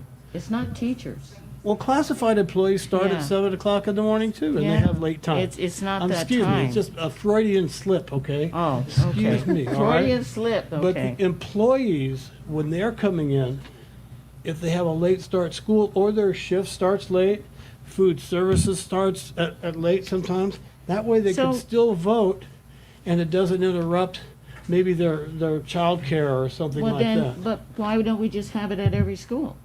Why can't we do So the that? rationale, that 3 locations, because we are geographically split up pretty wide, That's was to correct. try to go to the locations. One, further out towards the Silverado, Adelanto area, one here in the middle at Victor High, and then one further out towards the Spring Valley area, so that it's more convenient. That's the only reason. Now, having it at every site will be very difficult to staff, because certificated managers are the ones who are going to be running the polls, right, monitoring, in addition to the private security at each location. So we thought 3 is better than 1, because it'll be, 1, more convenient, shorter waiting, because one location may have longer lines. So the 3 seem manageable. Plus you have 3 members of the tabulation committee where they could, in theory, monitor the 3 just to make sure things are running smoothly. But whoever you have at those places that represent CSEA, they could be the ones who can check off all the people. No, you cannot Can't have a they do classified. that? No, you No. cannot have a classified member involved in the. So it has to be it has to It be a must certificated? certificated management. It cannot be classified. Any member of the classified service may not be a part of the process. Now, the time, as Jose pointed out, is exactly that. We have employees who start very early. That's And then correct. we have employees who work very late at night, like night custodians. So we figured that the 7 a.m. could capture some people before work. Through 4 p.m. covers all of the different start times. The last start time is 2:30. So people could, in theory, go before work, during their duty-free breaks or lunch, or after work. And then the same day, in order to not have any downtime, the very same day of the election is when the tabulation will take place. And it is the private security officers who will transport the ballot boxes to one central location where the tabulation committee will tabulate in the presence of anyone who wants to view it, and it will be live streamed as well, so that there is no room for anyone to say that anyone tampered or interfered with this process. That is the intent and the strategy behind what we're recommending. Who's transporting? Blue Knight private security officers. We couldn't have our own staff do that, our own security? Well, We- they'd we- be we- needed on site. We could, but we felt that, wanted to go outside with the security officer, just as an added layer to show that the district is being absolutely neutral and transparent in the process. Does that end? Had you considered electronic voting? We did consider that, but we felt, good old-fashioned paper in front of everyone as a process, lent itself for less room for anyone to say it got hacked, it got, we did consider it, and that was my initial thought and hope, but the recommendation, working with legal counsel, was let's just go with paper, because it's easier for the tabulation committee to tabulate, because the code states that the tabulation must count them one at a time. Well, since Adelanto High School is so far out, couldn't that be considered to have a fourth? That can be considered as another site. It's up to the will of the board. Barbara, would you be? Well, actually, I Comfortable think, with to me, it should be at every site. That's just my feeling, my personal feeling. That every site should have a voting. Every site? Every site should be If that's the will of voting. the board, That's what I believe. Now, we can work to try to make that happen, and, we'll make it happen, but I may need to, we'll think about that, if Would that's the that will of the be board. 8 sites, or would maintenance be 9? How many sites would that be? that would be 8 sites, wouldn't it? And Well- 9 would be the virtual, but, Here's the. it's the same as this one, right? Yeah, Do they have any questions? in my opinion, 3 is the I don't right know. number. It's just my personal opinion. When we thought it out, we felt that having it geographically spread Adelanto's the out only thing I think. was a good idea. If you want to add Adelanto as a 4th site, we'll be happy to do that. That's not a problem. Make you feel more comfortable. If you absolutely want to go to 8, we'll make it work. It's just going to be a lot of work that day. But 8 wouldn't cover maintenance or the transportation. Well, it will cover those who are assigned to that site, and the Victor High School site is close enough to maintenance and transportation, in our opinion, that they could easily come to that location.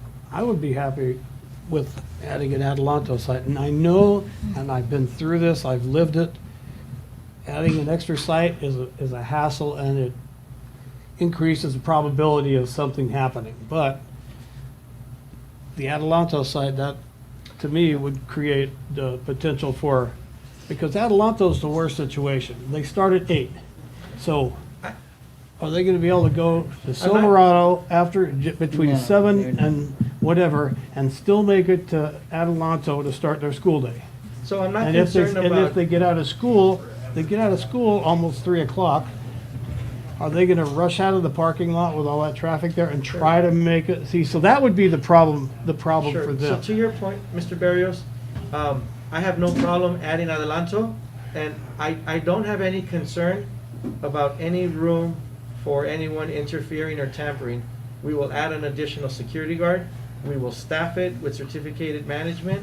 And if you would like to add the 4th, all we need is a motion to amend that item and add the 4th school, which is Adelanto High School. I have no issue with that. I would like to make a motion that you add Adelanto High School only.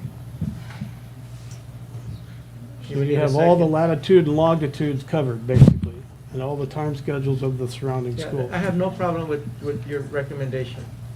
We just need a second. Do we have a second for the amendment? I can second that.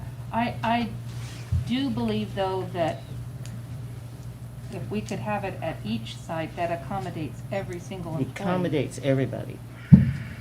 This system, this merit system was not an easy thing to come by.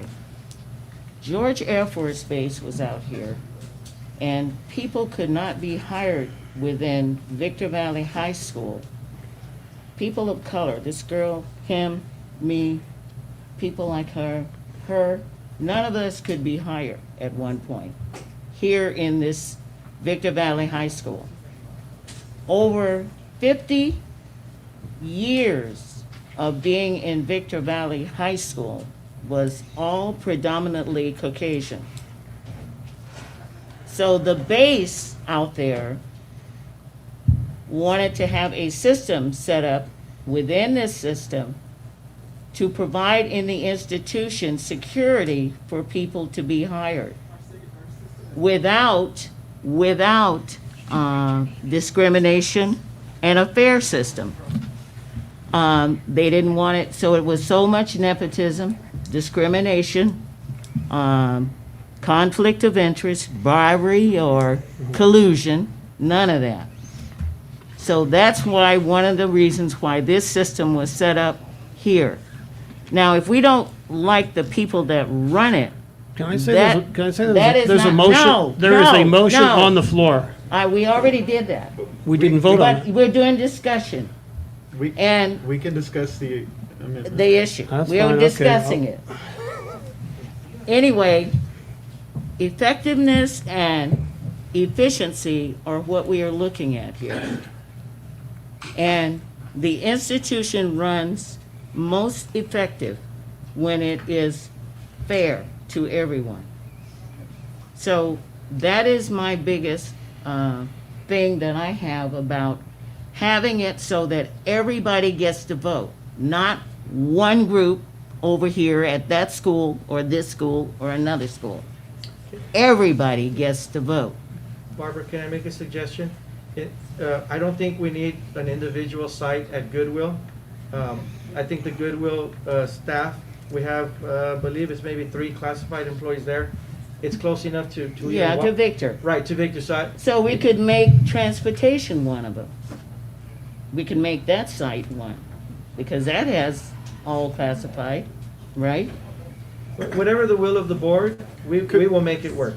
Can I ask you, does it have to be a certificated manager? Could it be an independent entity that we hire to oversee the election? Yeah, I mean, if that's the will of the board, it's the district's responsibility to create procedures. If you wanted to have someone from the outside run it at each of our sites, including transportation, I mean, I could research it and look for someone to do that. But that is a possibility. That would delay the. No, I won't delay it. I mean, we can, but I don't think it's unreasonable to have our certificated management assist. And then if we did need additional resources, we can hire more security to help us at each site. I mean, I will work with the security company, and then certificated management would be doing the checking off of who came in, the ID, and that process. I'm opposed to having certificated management if there's a shortage of subs on the site, because they're the only ones credentialed that could handle the sub situation. If we need to get an outside, non-biased, impartial, that makes sense for our students to not split a class or overload any of Yeah. that. So I'm not in favor of having an administrator who has a certificate doing that. I'm confident that we can obtain somebody from the outside. I have no doubt about that. If that's the will of the board, I'd be happy to research that tomorrow, and then I'm sure I can make those arrangements. But it would have to be somebody that is concerned about the integrity of the process. Because I just want to see an election that's clean, no complaints, because there's a lot riding on this. And I just want to make sure that we do it right. With the number of hours that we have opened up the poll, I feel confident that employees that want to vote before work, during their breaks, or after work, between the hours of 7 a.m. and 4 p.m., could do so at 4 locations. If you'd like to expand it to more than 4, and you want us to go outside with an outside vendor, that's doable. And then in that case, could you end it before 4? I would advise against that, because you do have employees whose hours go roughly 7:30 to 4:30. So that would make it a very tight window for them to vote. So I would encourage you to run it through And you 4 don't always p.m. get a prep period, or not prep period, but a break period. They get their duty-free lunch, they get their breaks, they can go before work or after work. So the people in the afternoon would be able to vote? Yes, because their shift starts at 2:30. 2:30. So they could come in anytime from 7 a.m. through 2:30. Or, if they start at 2:30, they could go in for their first break. What is their first break? I 4? mean, typically it's within the first 2 hours. 2 hours? Yeah. So I hear one option that I heard the board share was adding Adelanto High School as a 4th site. That's not just an option, that's That's a the motion on the floor. motion on the That's floor. a motion on the floor. Right. And then through your discussion, there was a couple of things. One is to increase the number of sites, and then 2, to possibly go with an outside entity to help us run the election. Ultimately, the board is responsible for establishing the process. I feel confident that we can do it with integrity. As Jose mentioned, it's completely spelled out and very strategic and is aligned to the education code. But once again, whatever the will of the board is, we are happy to accommodate. Okay, are we ready to vote on the? Was there a second to Jose's motion? You did. You I'm said, sorry, I know it's been a thought long she had time, but you amended it. seconded it. I thought she had amended it. I'm sorry. And then No, we I got, did. then we got the original. We'll have Okay. Angel, Oh, yes. Barrios, Aye. Du, No. Edmiston, Yes. and Castaneda will vote aye. Mr. Castaneda, just for clarification, so what was approved was adding the fourth site of Adelanto High School. Yes, that was the Okay. approved amendment. Thank you. Okay, I'm sorry, could we recap? It's Lakeview, Silverado, Victor, and Adelanto. That is correct. Okay. so now we are voting on the 9.6. 9.6 as amended. So moved. Well, we No, voted, we already voted on that. No, you voted on 9.6. we voted on the amendment. We voted on the amendment. Oh, yeah, we did. We voted on the amendment, now we have to approve the measure. That was, Jackie, didn't they already approved 9.6? Yeah, you're done. You voted on 9.6 with the amendment. Adelanto as a fourth site. Yeah, so we voted to amend it, right? No. When you vote to No, amend you it, voted. then you are voted for voting it. on that item. as Okay. you just Right. said. As You're amended. fine. As Okay. amended. So we don't need to, all right, good. So No, 9.7, 9.7. we need to appoint a board member to the 3-member tabulation committee.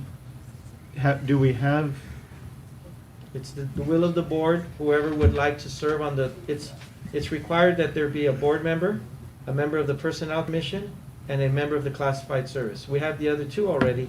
We just need to appoint a board member to sit on that tabulation committee. do we have a volunteer? well, is that date set, It January is 18th? proposed, and the board will be taking action, that the election take place January 18th. The tabulation will start at 5 p.m. That's the second Tuesday of the month? I believe so. I'm not available, second Tuesday of the month. I can do it. Okay. So just need a motion with your name. So, So moved. I'll second Caleb in that position. okay, so Angel, Yes. Barrios, Aye. Du, No.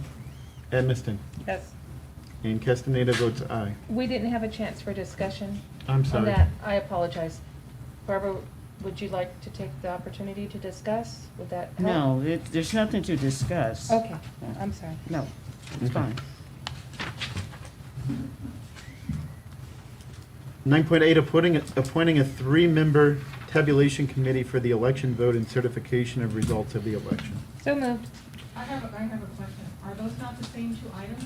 No, so first they had to appoint the board member. Now they're appointing the actual committee, which will consist of the two names already listed, and you're adding Castaneda now. Okay, I just want to make sure I Yep. have it right. No problem. For public record, could you tell us the other two names? Sure. So public record, you have classified service member Stephanie Felix, And Arnold Roach. Personnel Commission member Arnold Rocha, and now you're adding board member Caleb Castaneda. Thank you. I'll move 9.8. Do we have a second? Second. Any discussion?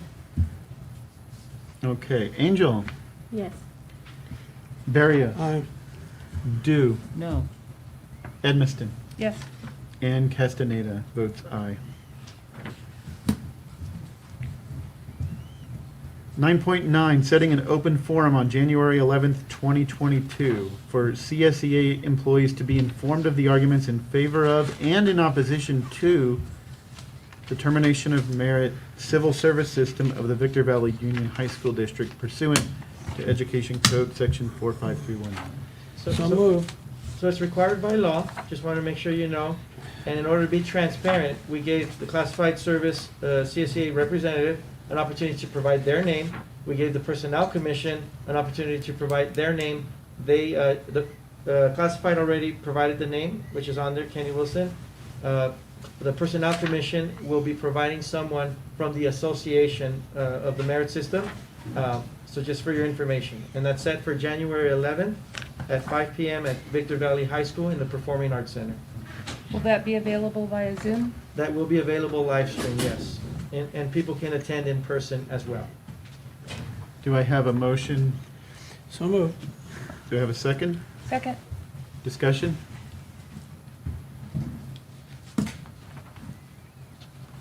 Okay, Angel, Yes. Barrios, Aye. Dew, No. Edmiston, Yes. and Castaneda votes aye. Item 9.10, resolution number 2209, establishing a merit system termination election procedures pursuant to Education Code Section 45319B. So moved. Second. Do we have discussion?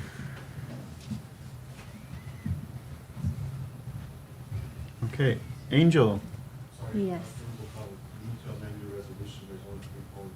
Yes, thank you, Richard.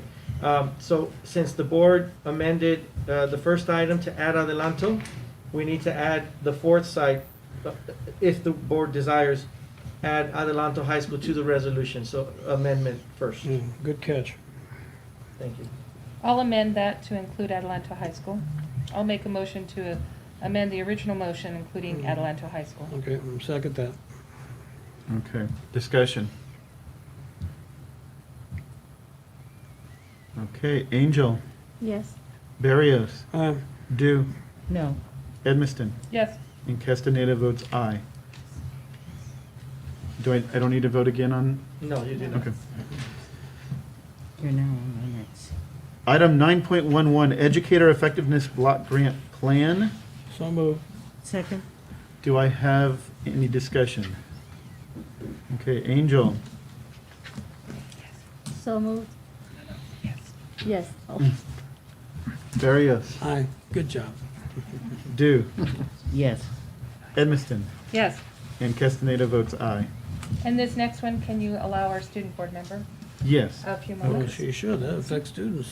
Because it deals with students. So renewal, item 9.12, renewal of the work experience program. So moved. So, second. Do I have a second? Second. Okay, any discussion? Yes, I would like to say that it's about time. We used to have, what I've been told by others in the high desert, that we had the premier work experience program.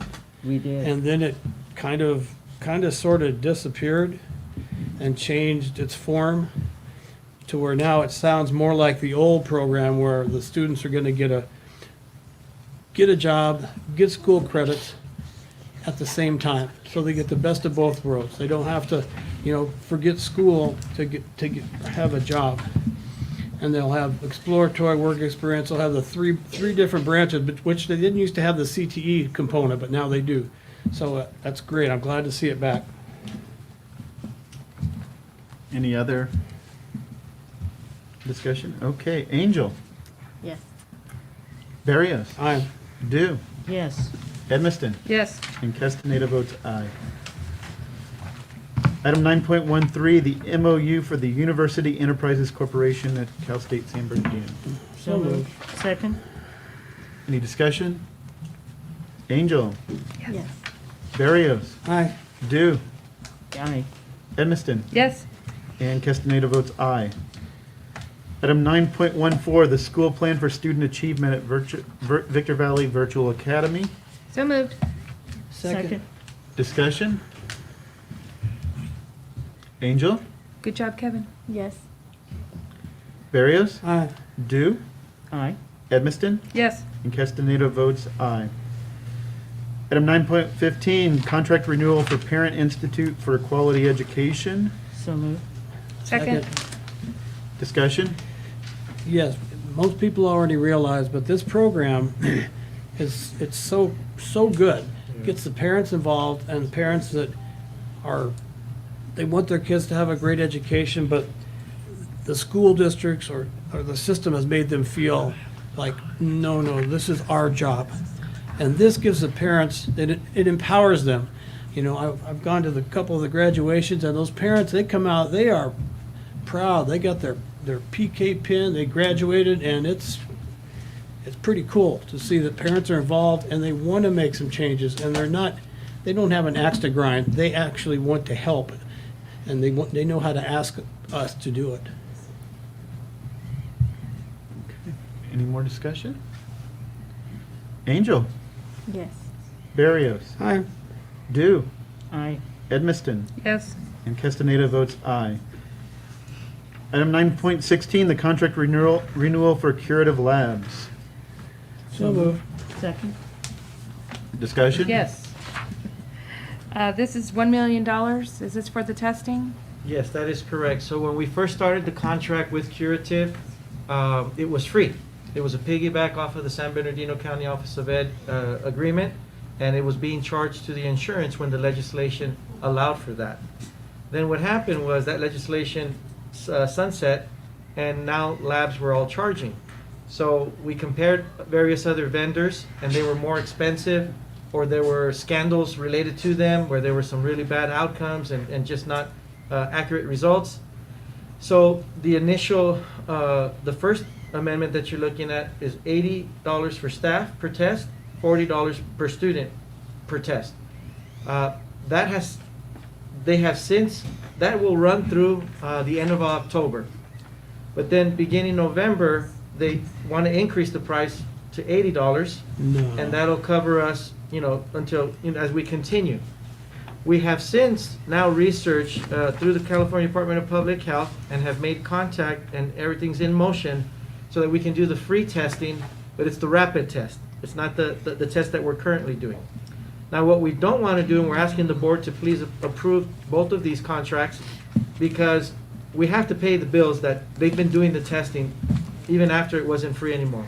So we have to pay these bills. We've been doing the testing, and we're asking the board to approve it. But we are transitioning to a free CDPH rapid test. They'll be providing 3 equivalent staff members, full-time staff members, to administer the test as well. We're hoping to launch that as early as February. It's already in process. We're onboarding, and we're getting everything in motion. But we don't want to be without testing, because we need it for modified quarantine, we need it for student athletes, and we do it as a courtesy to our employees on site instead of sending them to, say, something free in the community. So we're being asked to approve expenditures that have already been made or committed? No, the board previously approved the agreement with Curative. What we're asking you to do is approve the amendment of the increase in price. So other districts are doing their testing for free. Yes, the rapid test, which we are transitioning to. Well, why did we never get on board with the free testing, whether it's rapid or not, if it's free? Because at one point, didn't you say it was $40,000 a week? Yes, that is that correct. we had spent on that? That is And correct. if other districts are using other testing services that are free? We stayed away from the rapid because the results were not as reliable, and we wanted to make sure that safety was a priority. So the board already approved Curative Labs since the pandemic started and we started offering testing. What we're asking the board is to approve the amendment just as we transition to the free rapid test, which has since become a little bit more reliable. $1 million to pay for tests that we had already contracted with until we transition. When do we expect to transition? I'm hoping by February, late February, we should, if not sooner. So this would cover all of January and late? No, this is to the all end of our testing since we started. We just haven't paid them. That's all. Well, go ahead, Richard. Well, we can't not pay them. So this, what you're at, what is in front of you right now, is to pay for testing from November 1st through the end of the school year, not to exceed $1 million. We base that off of the $40,000 a week, what we're seeing now in our invoicing. The second item on here for Curative is for the May through October 31st. Those bills need to be paid. That's already been done. This not to exceed $1 million would carry us through projected to carry us through the end of the school year. It's not what we have accrued up until this point. Yeah, So why wouldn't we lower that amount if we're anticipating by the end of February, we're going to utilize the free tests? We're not sure how the free test is going to work. Right. We But don't. other districts are using them, so we could find out. Well, the difference is that we are offering it on-site every week for our employees. We are doing the modified quarantine. Other districts are not doing the modified quarantine. They're not testing their students twice, 3 times, 4 times a week. We also are doing it for our student athletes. Some school districts are not following the way it's supposed to be done. We are following CDPH guidelines. I can guarantee that Victorville is following the guidelines at 18 sites versus our 8 sites here, and they're doing it for free. I'm unsure if you're doing modified quarantine. That's something you might want to look at. $40,000 for a modified quarantine? That's just so pretty that students are excessive. not away from school. Yes. And that $40,000 is roughly about 50-50 right now. Half students, half staff. Yeah. We're testing over 500 people, approximately 50-50 a week. We're testing 500 people a week? Yes, and our LVNs are doing an amazing job. Our site COVID teams are doing a fabulous job. Our COVID positivity rates, with very few exceptions where we had some clusters, have been extremely low. Very, very low.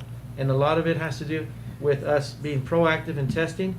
Curative Labs has been very responsive. We have immediate alerts. We pull reports. We have data galore. It's a great system. We wish it was free, but it's not. Now, we understand that that's a lot of money, and that's why we did say, okay, let's transition to something that is a different option for free, but it is the rapid test versus the PCR test that we're doing now.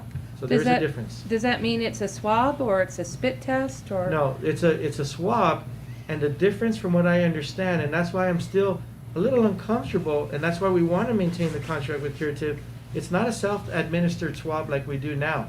Our employees have really gotten used to it. We have a good system. This is administered by the medical practitioners that they're going to provide us, which my understanding is a little bit more invasive. It's the bigger swab that goes in your nose. It's the rapid test that they administer. It's not self-administered. You stick it all the way up to your pituitary gland.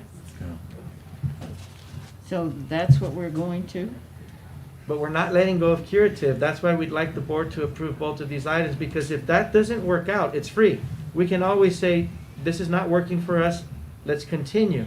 Now, keep in mind, things are subject to change based on legislation, based on trends. Things can change from one day to the next. Like now we're back to universal masking Yes, through we are. January 15th. That's correct. So safety is a top priority. And some of those dollars that we have set aside, that were provided, those one-time dollars, are to cover these types of things. And it has really worked for us. And I know it's expensive, but it has really worked for us. But we do plan on transitioning away from it if the rapid test that CDPH provides is adequate. Okay, so that leads to my big question. Okay, I understand what you're saying. I understand what Penny's saying. Are we using COVID money for this? So that will be a nuanced answer. That yes, we are using COVID dollars. However, because we've taken a plan to the board regarding our COVID expenditures, we're going to have to come back and adjust that to ensure that these dollars are captured in that. That's one piece for ESSER 3. What I'm going to look at doing is any other money that we haven't, well, I don't want to use these technical terms, utilized to its fullest extent, like that 23 million, then we'll see if we can move that to offset, and then when we bring back the plan, for any amendments, we'll update the board accordingly. But that has to be, because those dollars, you have to earmark them specifically with their intended purpose. We're going to have to bring that back to you for like an amendment to the plan. But that will happen. I'm sure there's anyway. stuff that we put on the plan that we didn't or won't use, so we can.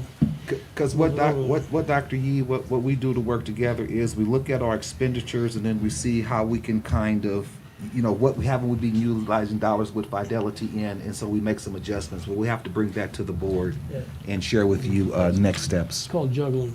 Yeah. And Jose, the short answer is yes, we're going to use COVID dollars to pay for COVID testing. Well, that's what I said. Can we ensure that if an employee or a student needs a spit test, we can provide that. So we have offered it. So for example, through the reasonable accommodation process, if there's someone who expressed, I have a deeply held religious belief and I do not want a procedure like a swab, we have offered to pay for the saliva test. How would a student be able to partake of that? Well, they would have to request it, yeah. So we can announce or let students know that they have an option? Well, what we have announced is that we offer the testing for free on-site every Tuesday and as needed for modified quarantine and athletics or other events. We can take it on a case-by-case basis. I would like students to know they have that option. I would like that announced to students somehow to let them know, would you prefer this test or this test? Because you don't know to ask. If you So- think so the that's the only only thing I would- test that's available, and we've heard it's invasive, and you just mentioned the free one is even going to be more invasive. And so for the sake of our students, I don't want them to have to go through that experience. I went through it, and it was very invasive, and I had a bloody nose when I was done, and it hurt. And so I don't want our students experiencing that. But I can tell you that the procedure we have in place right now is not invasive. It's a It's very minor because they're swab. administering it themselves. Yes. But there is a spit test available, and I'd like to, especially if we're spending that much money, I'd like our students to have that option. Okay, if that's the will of the board, the only thing I would say to the board is that we would have to bring another vendor that offers that, and that's a separate contract. If the board is desirous of that, I have no problem doing that, but that would be an additional expenditure. And it would be covered under ESSER funds? We can cover testing under ESSER funds. That's an allowable use, yes. Yeah. So if the board would like, I'm happy to research that. We can find a vendor that provides a saliva test, and if the board is desirous, we can bring that back to the board at the next meeting. With the employees with accommodations can also partake of that? Because you had said that that's available for our employees with accommodations. We want employees to go through the accommodations process. Right. Yeah. The only thing that I would caution the board is that we really have a very good system that's working right now. At $40,000 a week, that's pretty expensive. It should be pretty good. But now you're gonna add another expense, and we're gonna have to do the training. It's not as simple. With the procedure we have right now that's self-administered, it goes very smoothly. With the CDPH, with them administering it, let's see how it goes. Now adding this new layer, we have to just look at what that looks like logistically, but I'm happy to provide information to the board at the next meeting. Well, I'm very interested in having our students have that option. Okay. And being told that there is this, which is not difficult and it's self-administered and all the positives you feel about it, or a spit test, and this is the procedure for that, and letting them or their parent decide what's best for them. Okay. But Penny, it's not an option, it's an accommodation. So in other words. For an employee, it is. It's an accommodation.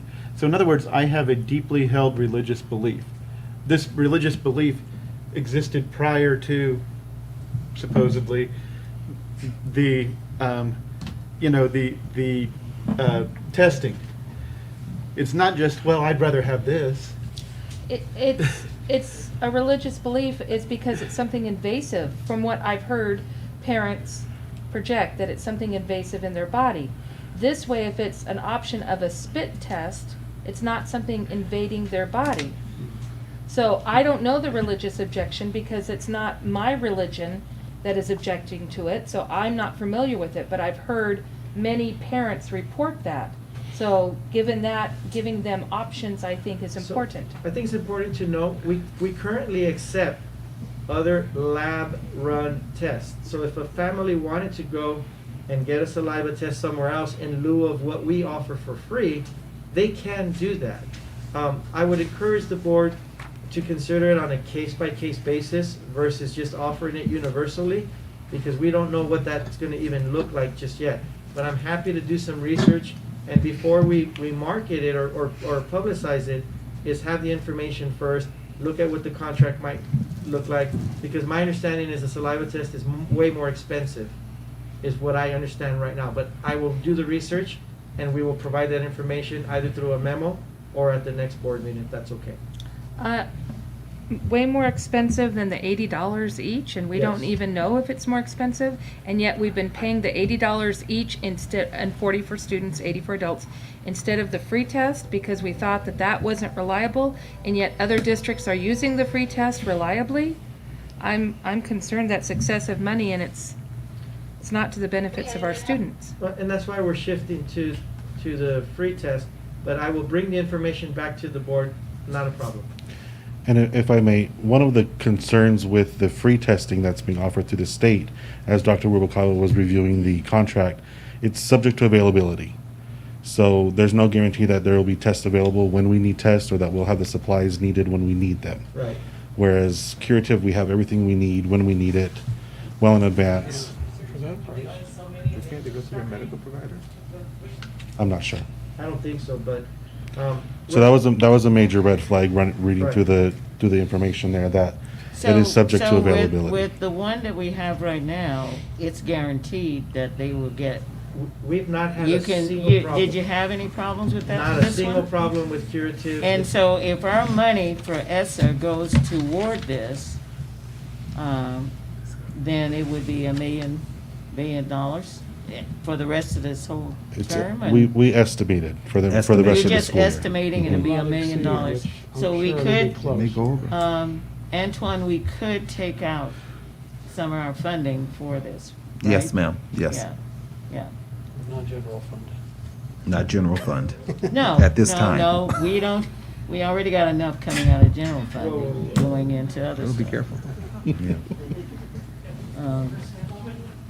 So it would be testing money. Yes, we're asking the board to approve both of these amendments to the Uh-huh. contracts. Uh-huh.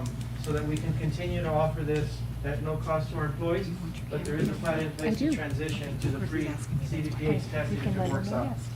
And you're just gonna check it out to see if it works? Yes, that is correct. Okay. It's free, so there's no harm in having both. No, yeah. Yeah, we can Yeah, so offer if it's both. free, and that way we can have our guaranteed part there. Because I want to make sure that all of our people are safe, and that we can test safely without having to go through a lot of changes. Yes. That's for sure.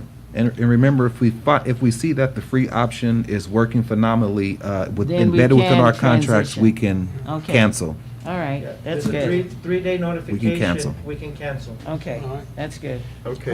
I like to hear that. That always makes it for me. Yes. Is that even before the end of February we can cancel? We can cancel at Yeah. any time, 3-day notice, and Yeah. if we don't test with curative, there's zero cost. It's per test, so if we do one test, all we pay is $80. If we do no test, we pay zero. Okay, All right. cool. Okay. Thanks for the clarification, Richard. That was precise thank you, to the Richard. point. I've Thank been you very living much. I've been living COVID testing this whole year, so. You know what, Richard has been very instrumental in helping We us. just want to make do sure of all this. our people are safe and our kids are safe, Are we ready to vote? Yes. I'm ready to vote only with the expectation that we're going to be able to offer the spit test for employees with accommodations or students if they choose to do that. Well, I think the clarification was he said that he would research it and bring something He's to gonna the bring it board, back. But not, You know, he I can't think do it I think she now. wants He's gonna something a bring little it more back. definitive than we're gonna check into it. Is that right? Yes, Yeah. absolutely. He's gonna check into it. No, I want, I have no problem I feel doing that. there's a commitment I just think, necessary. yes, we can commit to that, because that's the desire of the board. All I'm saying is, I have to get the information, bring a contract, and Yeah, find he a has to vendor. bring But this information. item That here works that you're for me. voting on now is just curative. He's gonna bring it back. I know they do not. Yeah, they do not offer it, so we'd have to find another vendor. Okay. Okay, so, does that sound better, Penny? yeah. Oh, okay, I can agree with that. Yeah, he's gonna bring it back, so. okay, Angel, Yes. Barrios, Yes. Dew, Yes. Edmiston, Yes. and Castaneda votes aye. Item 9.17, the contract with Therapy Travelers. So- Let's let Angel do this one. Another So speech moved. therapist service. So Actually, it's the same one, I think, that we voted on numerous Okay. times. So moved. Did you second? She's Oh, moving. she second? She, Oh, Angels? oh, I great. don't think you got to hear her. We didn't. So moved. Go so, girl. so Angel has motioned. Do I have a second? Second. Okay. This is for speech. Do we have discussion? Yeah, just real quick, now, I know I always ask this when we vote on this. Now, this company we've dealt with before, so is this just amended so we can get new people to service our kids? Okay. That's all. Any more discussion? Okay, Angel. Yes. Barrios. Aye. Dew. Yes. Edmiston. Yes. And Castaneda votes aye. Item 9.18, a contract with Fremont Millwork Company for cabinets at Victor Valley High School. So moved. Second? Discussion? Angel. Yes. Barrios. Aye. Dew. Aye. Edmiston. Yes. And Castaneda votes aye. Item 9.19, our contract with Curative Labs. This is for, That's just the first part, so that's the May through October, I believe it is. that's paying for all the tests they've Yes, already that's done. already done. So moved. Do I have a second? Second. This one was for $40,000 for the tests that we've already used. That was the 40,000 per week. I mean, it varied. It depended on, like, when we first started, testing was very little. I mean, there were days where we only had, a few people test. But then when it became a mandate, it skyrocketed. Went So up, it yeah. varied from month to month. Yeah, and we were getting money from the state. Angel. Yes. Barrios. Aye. Dew. Aye. Edmiston. Yes. And Castaneda will vote aye.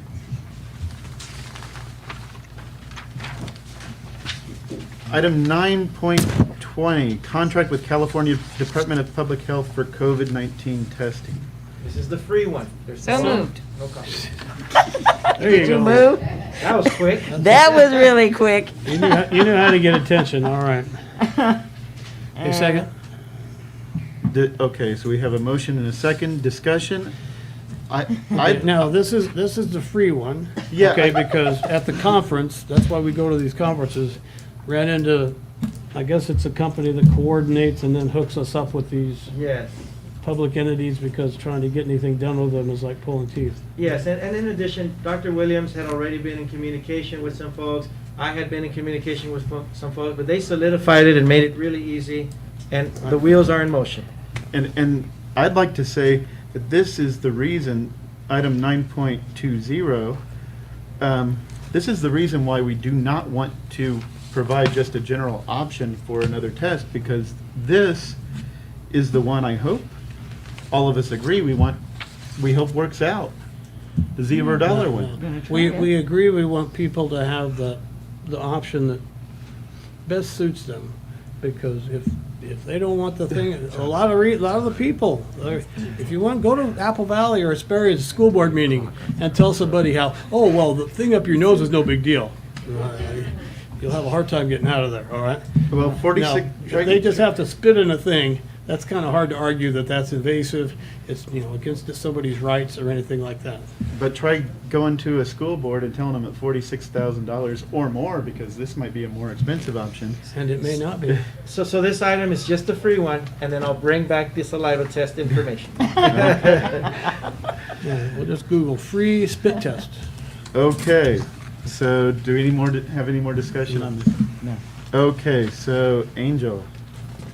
Yes. Barrios. Aye. Dew. Aye. Edmiston. Yes. And Castaneda votes aye. Item 9.21, an award of contract to number 2022003 to JHI. So moved. Second? All right, discussion? Angel. Yes. Barrios. Aye. Dew. Aye. Edmiston. Yes. And Castaneda votes aye. Item 9.22, an award of contract So to moved. John R. Byerly Incorporated. Second? Discussion? Okay, I was gonna ask my usual Brett questions. Okay, now, I know these DSA inspectors are not cheap. Now, this one seems like almost as much as the inspector at the Performing Arts Center at Victor. I think it was 150,000, something like that?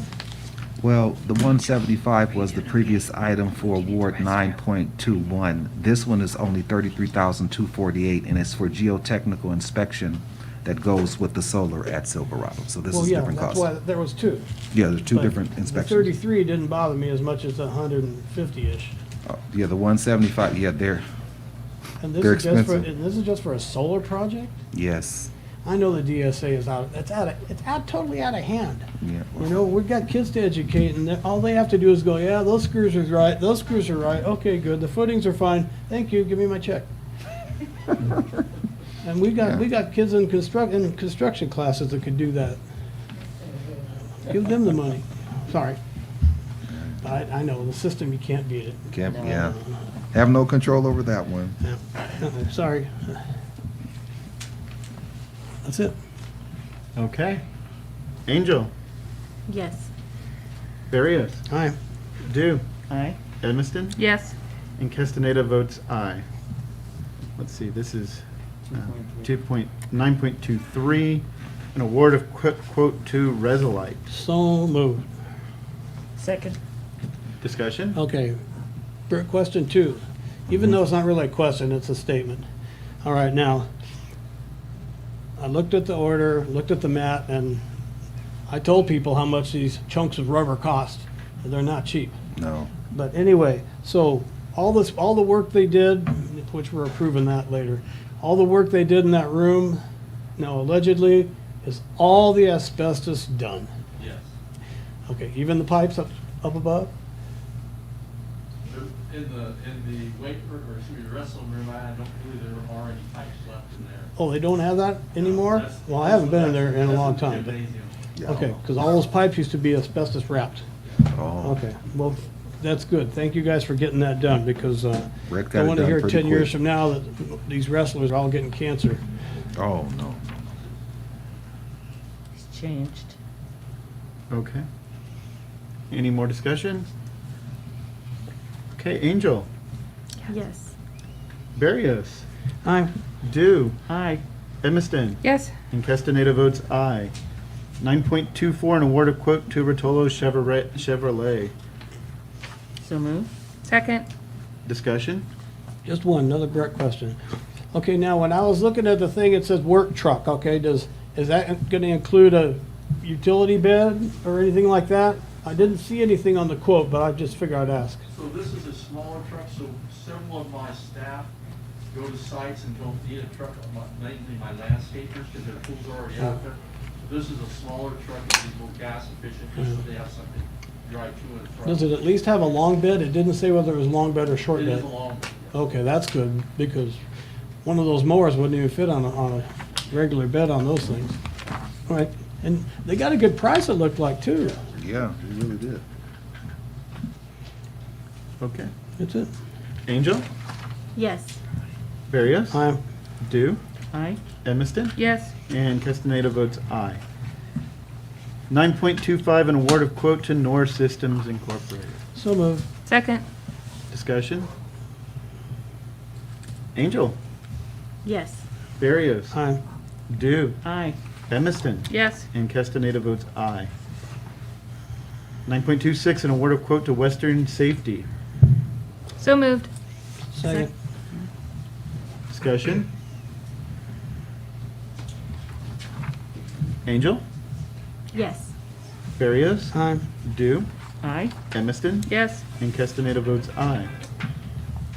Item 9.27, a purchase from Creative Bus Sales. So moved. Second. Discussion? Angel, Yes. Barrios, Aye. Dew, Aye. Edmiston, Yes. and Castaneda votes aye. Item 9.28, a purchase from school data date books. So moved. Second. Heather, are these the reminder binders? Yeah. We have those too. We like them. Okay, more discussion? Well, yeah, that's the thing, I'm glad to see somebody's finally going back to those, because, you know, it was way back in the old days, all right? The students would get their binder reminders. It had a calendar, it had the school rules, had all the holidays, who to call at the school if you needed to get in touch with anybody. So anything the student or parent needed was in that. And teachers usually entice the students to bring them with them, because they would give them extra credit for having it on their person. So I commend you guys for getting these back going, Heather. And I would suggest one other thing. If you could order a few extra, because a lot of the older teachers, they don't like looking at their phone for stuff. They like that date book. It's invaluable. Approving a separate one. Oh, a special on the secret information? Oh, okay, all right. Jose, that's the CTA pocket calendar debate. Oh, no, that's too small. These these reminders. I know. Oh. I knew you'd get that. I knew you'd get that, Barbara. I did get that. No, the school ones they're fantastic. Angel? Yes. Barrios? Aye. Dew? Aye. Edmiston? Yes. And Castaneda votes aye. Item 9.29, a purchase from CDW. So moved. Second. Discussion. Angel? Yes. Barrios? Aye. Dew? Aye. Edmiston? Yes. Castaneda votes aye. Item 9.30, a purchase renewal from Know Before Security. So moved. Second? Discussion. Angel? Yes. Barrios? Aye. Dew?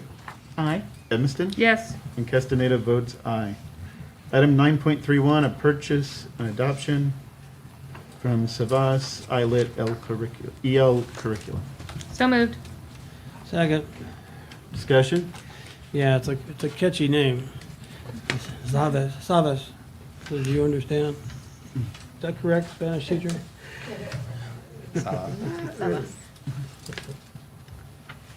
Any more discussion? Okay, Angel. Yes. Barrios. Aye. Dew. Aye. Edmiston. Yes. And Castaneda votes aye. Item 9.32, a notice of completions for Victor Valley High School. So moved. Second. Discussion.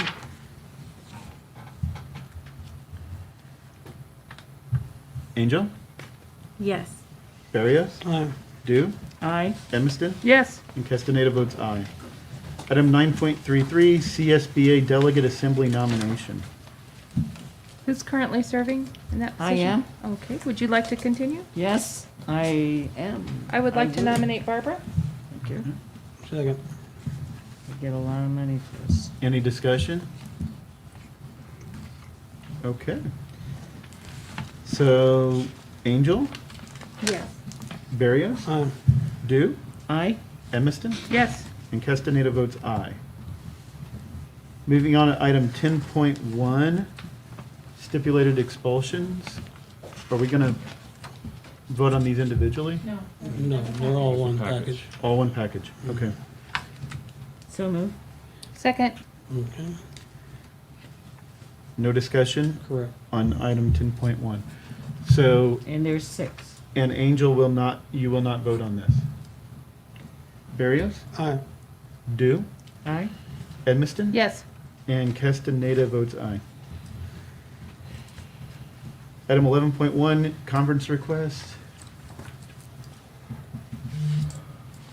Item 11.2, educational study trip request. I'm glad to see that those are continuing on. Our students benefit so much from having a field trip or a study trip. Thank And, you. You know, one thing in there administrators. that needs to be said, there's a bunch of dates where the junior ROTC at Victor Valley High School is going to be doing the honor guard down at Riverside Memorial. And that's quite an honor because, Yeah, it is. you know, they don't just get any Tom, Dick, and Harry to do that stuff. So it's really kind of an honor for the program to get picked to do that. And it's not just once, it's like 5 times. Yeah. They're very good. Yes, they are. Okay, 11.3, school start times for 2022 and 23. Okay, thank you, Vice President Castaneda. We're going to do as quickly as we can, a presentation. I'm going to ask for our Director of Transportation could not be here this evening, and so in his place is Ms. Cheryl Smith, our Transportation Operations Supervisor. So, Ms. Smith, do you mind going to the dais just in case of the board, because she's going to do a part of this presentation as well. So, Mr. Riley, if you can tee it up for us. Okay. This is just a presentation to the Board of Trustees for a discussion regarding our master bill schedule options related to the later school start mandate. the state mandate SB 328. A part of this we're going to get into briefly also because of the bus purchase that you just approved. I built $4 million into the LCAP for that.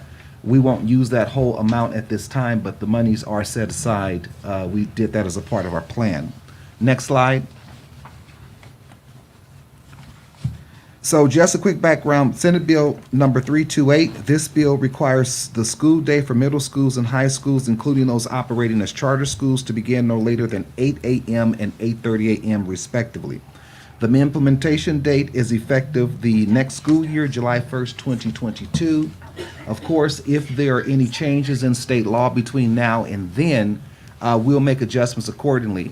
I and the superintendent had a conversation with, I believe it was AXA Edgar, and they're going to be advocating for districts. They want the legislature very quickly because we're all in a situation where we have to get in line to purchase buses, look at additional staffing. They're going to do some work to give us some additional information. Hopefully, I believe Dr. Williams said by January, mid-January, something like that. Yeah. So we'll apprise the board or bring you up to date on any changes that we hear.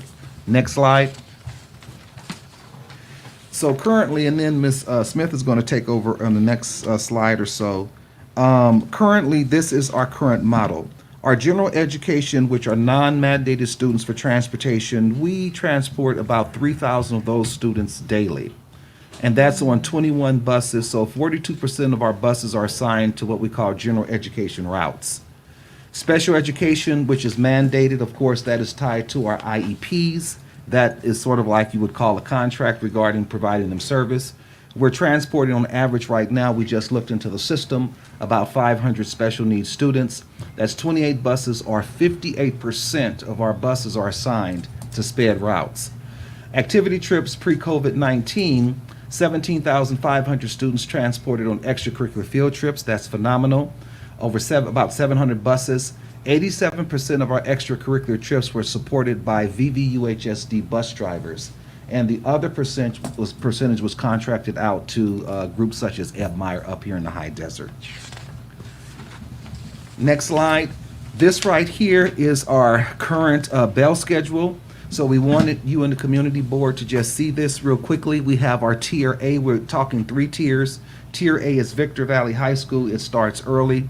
Tier B, you see the times from 7:42 to 8:10 because we have to look at transporting not just our schools, such as Adelanto and Silverado, Ms. Conkle is here, but we also have county programs at Sims, Melva Davis County Special Ed in the Adelanto Elementary District, and we go all the way out to Hesperia Junior High School. And then in Tier C, you see that hook, so we go from 8:30 to 9 or so forth. Lakeview, Excelsior, this year we were added by the county, we added going into Excelsior in the county SPED program. We go all the way out to Apple Valley, we go out to Oak Hill and Hesperia as well. So we wanted the board just to have kind of an overview of our 3-tier system before we give you our recommendations or, engage you with your input for what your thoughts are regarding direction for staff. Next slide. Okay, so this is our first option. I'm going to have Ms. Smith take it over from you.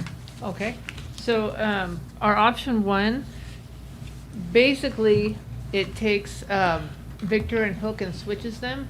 So Hook would then be in the A slot. Hook has to be in the A slot because it's the only junior high that we have. And then puts Victor in the C slot. And the pros for this are it leaves enough time between tiers to complete the runs because we do have to travel quite a ways between schools. It maximizes our resources. And it's less impact to the SPED transportation versus the regular ed transportation. So we want to minimize the impact to the SPED because it's so specialized. The less we have to do there, the better. And the cons, it's, of course, the C high school is going to get out pretty late. And it requires 15 new buses at a cost of approximately $2.5 million. And it requires hiring 12 additional drivers and an annual cost of approximately $801,936, including the statutory benefits. Could I ask, where's Goodwill and where's UP? We don't transport to them, so they're not part of the. But when would their start time be? That's totally up to you. Transportation just doesn't have an opinion on it because we don't transport. So could it be earlier? Or does it still have to be? No earlier than 8:30 Okay. for a high school. All of our schools, according to their CDS code, our high schools accept everyone, even our schools of choice except Hook. So everyone has to start at the same time. Yeah. So the only one that could start at 8 is Hook. Correct. Everyone else has to start at either 8:30 or 9:30. Or later. Yeah. So, or later than 9:30? No, I'm later than Hook start time. so 8:30 or later. 8:30. So 8:30 or later. If, let's say, Silverado, Lakeview, Silverado Principal, what time would your school get out if you started at 9:30? It would be, 4:16. And so where would students have their after-school sports? That's one of the challenges here. And we've looked at this several different ways, and you weigh in as well. Our issue is challenges. Number one, we're what you call geographically remote. We go into what's considered some rural areas, and we have some city. So those buses, we have buses going all the way out to the LA County line and Mirage. coming in. El Mirage. Hellendale. El Yeah, Mirage. Hellendale, we're going way out there, and Hellendale, that's not including yeah. with Oak Hills and all this stuff. my So the God. issue is how far we're traveling, along with not having, there's a challenge right now in hiring bus drivers. And not only bus drivers, but drivers, period, for our commodities. We're experiencing challenges in child nutrition services. We're not getting our deliveries like we normally would receive our deliveries. So, that is a con at one of the schools it's going to impact. And it really bugs me. I want to do some more advocating with Sacramento because they need to give us some type of flexibility. So to answer your question, yes, the school would be impacted. Somebody's going to be impacted. I'm hoping that we can have some discussions with the state that maybe they can, because I'm understanding, I know Edgar was going to check with some exemptions, and maybe we Right. can get an exemption because have some rural areas, out by Sheep Creek and all that stuff. But right now, that is not something that is into play. So either Silverado or the Wouldn't that be Olympia. Adelanto High School out there closest to the edge of our boundaries? The El Mirage, wouldn't that affect Adelanto High School more than it Mirage is would another 10 miles. Silverado? Well, More than 10 I miles. don't think that you can say we have a rural school. The school district needs to be rural, Rural, and we are totally. not. Yeah. Okay, so they're not gonna make Yeah, an yeah. exception for one Are school. Yeah, I know. Are student athletes allowed to start before school? Can they start their practices You can before still have a 9:30? zero Oh, that's period. My gonna- understanding is you can Yeah. still have a zero period that starts before that Yeah, time. well, Mhm. the electric bill's gonna go through the roof because everybody's gonna be practicing under the lights. Meaning in the morning? Or in the No, afternoon? in Before- the afternoon. This time of Bye-bye. year, Afternoon it's when the dark, lights are on. dark before they come to At school, and 5. it's dark by the time they Yeah, come home if they're in dark. sports, or extracurriculars, marching Lights band, on, things yeah. like that are outside. Unfortunately, all our schools, like you say, are 7 through 12. Yeah, they're considered And- high schools, except Yeah, one. and then there's the SPED where we're going to all these different other places like Hesperia and Melba Davis and other places here. We're still trying to argue the point that we need to have exemptions in certain areas. Yes. So this is one of the areas, by the way, that is being mentioned up in Sacramento as well. It's a safety hazard And not, too. yeah, and safety, but also Ridgecrest, a lot of other areas in the For the high same desert challenge.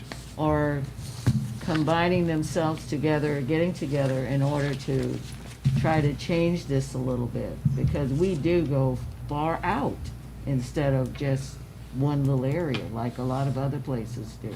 Exactly. Yeah. Yes, Mr. Castanet. Is the state fully funding this? Oh, no. No. It's So a let word me- like that. I wish. So let me By ask this no question. means. And I want to say in favor, the research shows that students at Later that start age times. learn better with the later start. So I'm not opposed to this idea, but I do think that the state, if they're going to mandate it, they should fund it. So have we considered legal options to sue the state for imposing an There you go. unfunded There you go. mandate? Well, transportation has been an unfunded mandate for years. Yeah, And we're 19. it encroaches on the general fund. That would be, the district could go that route. That would be a heavy lift. I can't I think say we're too much like on that one. 4 to 5 million in the hole. right now. Yeah, you know. That in we contribute. area. 19 million with Well, that's special sped, ed. that's separate than Yeah. transportation. Well, you might get a little more negotiating power if you've got an active lawsuit. I'm just saying. Well, no, we're. Yeah, I do agree with you on that one. The county, So- I think, is gonna be looking into that because there's too much, our geographical area is so vast. Yeah.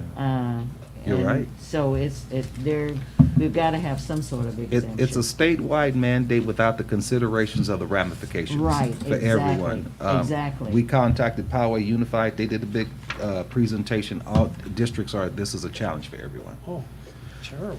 So we're on the second slide, and I think that, hold on. Option 2. That's a Option great 2, point. sorry, not the Option second 2. slide, it's late.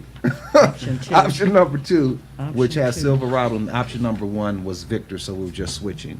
And they did a good job of looking at how they could break up the schools and, travel time. Like, for instance, we have over 90% of the student population at Lakeview is bused in. And, those buses go way over there. It's a lot trying to come back down Bear Valley and get back over to this side. So all of that was taken into consideration. They spent a few weeks, we've been talking about this for a long time. 90% of that area, of Yes. those kids, because they come out of the backside of Victor and go back, yeah. So that's option 2. Can we go to the next slide? Next slide. So after consideration, and we're not making a decision tonight. My understanding is we bring this to the board, we get discussion, we can come back again. I know that our bargaining units, everyone wants to know when school is going to start and parents for next year. That's important. But I know that the board may need another meeting or so to kind of digest this and then give staff direction. But this is just the first, yes. Yeah. This is just the first shot of the bow, for lack of a better term, and I'm just going to see if you have any other questions. This is our recommendation, but that's not set in stone. We'll come back, and you all let us know which way you want us to go. Okay. Do we have hard copies of this one?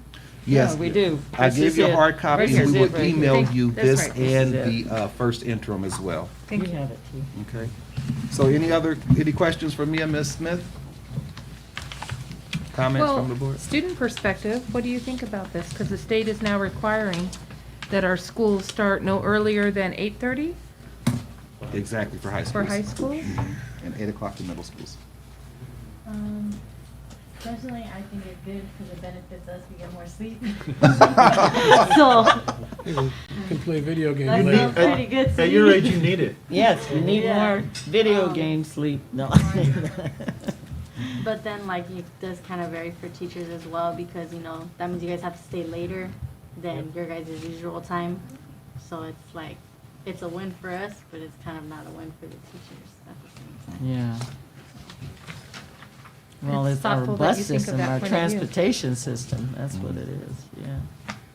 Thank you, Ms. Smith. You betcha. Thank you. Thank you. Okay, 11.4, human resources staffing. So we previously shared with the board at previous meetings, we've provided data, memos, pro and cons of having a legal counsel versus a director, gave examples of school districts that have general counsel as an example. At the request of the board, it was asked to be brought back as a discussion item. And so this is the opportunity for the board to discuss it again, to ask some questions, and possibly provide direction in one way or another. What do you think? At CSBA, I asked around and I wasn't given favorable reviews about having in-house counsel. Just, it's typically not done because they still need to farm out so many cases. I like the idea of legal counsel myself because it would be getting help for human resources, but it wouldn't just be limited to just human resources division. I felt like they could help out in business services and Special education. Yeah, lots of different. And the people. I don't know if you know it, but CSBA is offering a type of legal thing. I think I mentioned it to you. Yeah, I heard that at one of the sessions. Barbara, I picked that brochure. Is that it? Oh, There you you have go, it? see? There it is.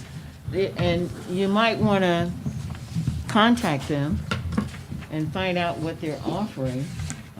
Yeah, that was at our thing. We went to the first day. And this is the first time they've done this, and I just don't think that that would help us on our day-to-day operations. I mean, they may help out for larger ticket items and get legal opinions, you know, from another source, but on your day. you might want to check it out and see what's happening with it and what they offer. And, I'm glad you got this. I mean, I think if we're not interested in pursuing the lawyer, then we probably do, I mean, they are feeling overwhelmed in human resources, not just our director. We're talking about our employees in the department. They're overwhelmed, they need help. So if we're not gonna get the attorney, then we need to consider some sort of Well, since director. we were talking about people we ran into at the conference, I just talked to a few board member people and asked them like how many people they have in their HR department and how big their district is. And it sounds like, and I know COVID's been a thing and this last year has been a bad year. But once COVID settles down and blows over, the demands aren't gonna be as much for this other stuff and we can go back to taking care of our regular HR duties. But no, we have as many people as some districts twice our size. That's all. Well, I think without Josh here, I mean, Penny, Barbara, This would is you like? informational only, right? Yeah, would you like to Just weigh in information. on what you're It's thinking? just informational. Yeah, And then I'm I not- want you to check this out. I- Yeah, it might be. Dr. Williams, would you check this out? It was for me? very reasonable. and It they seem is, to it's offer quite pretty- reasonable, and they offer great information and things that we're doing. And they keep us updated with all the mandates. Every time something in legislation across the street changes, they provide that information for us as well, with things that we need to do. We should have So- thought of that and asked when we were there, but darn. I do think because personnel includes certificated and classified, and the classified may be going under big changes or may not. I'm glad that we're not having to make any decisions about that now. And I think that's an excellent way of cutting down our legal costs to at least utilize them where we could. Yeah, And definitely. I'm not so keen on hiring legal counsel just because Me either. it's not been proven that we're going to save any costs. No. But please check this out, Okay. okay? Dr. Williams, have them check this out. No problem. Do you want me to hand that down to So- Dr. Williams? Yeah. So could I sort of get the will of the board on if it seems like the will of the board is not to hire an attorney? No. So is the will of the board to look into hiring more staffing for the human resources department? Because I think, you can ask around as many different departments as you want, but different school districts are structured differently. What's in a department in one school district might be in another department in another one. I'm getting emails from members of the department who are saying, I'm overworked, please help. So are we going to redirect some staffing to that department? Well, I would like to consider what's on the plate and what can be moved. For example, HR, you're the arbiter of the evaluations that are done under Ed Services. That should remain in Ed Services. More shouldn't be put on your plate. I'd like to consider what's on the plate that had been added and how much has continued to be added, what can be taken off that's in the realm of someone else. I understand the need for additional help, but it might be because the allocation of duties are not equitable. If it's the will of the board to not hire general counsel, and if it's the will of the board to not hire director, we'll be fine. We've been doing it for the past 3.5 years and successfully through a pandemic.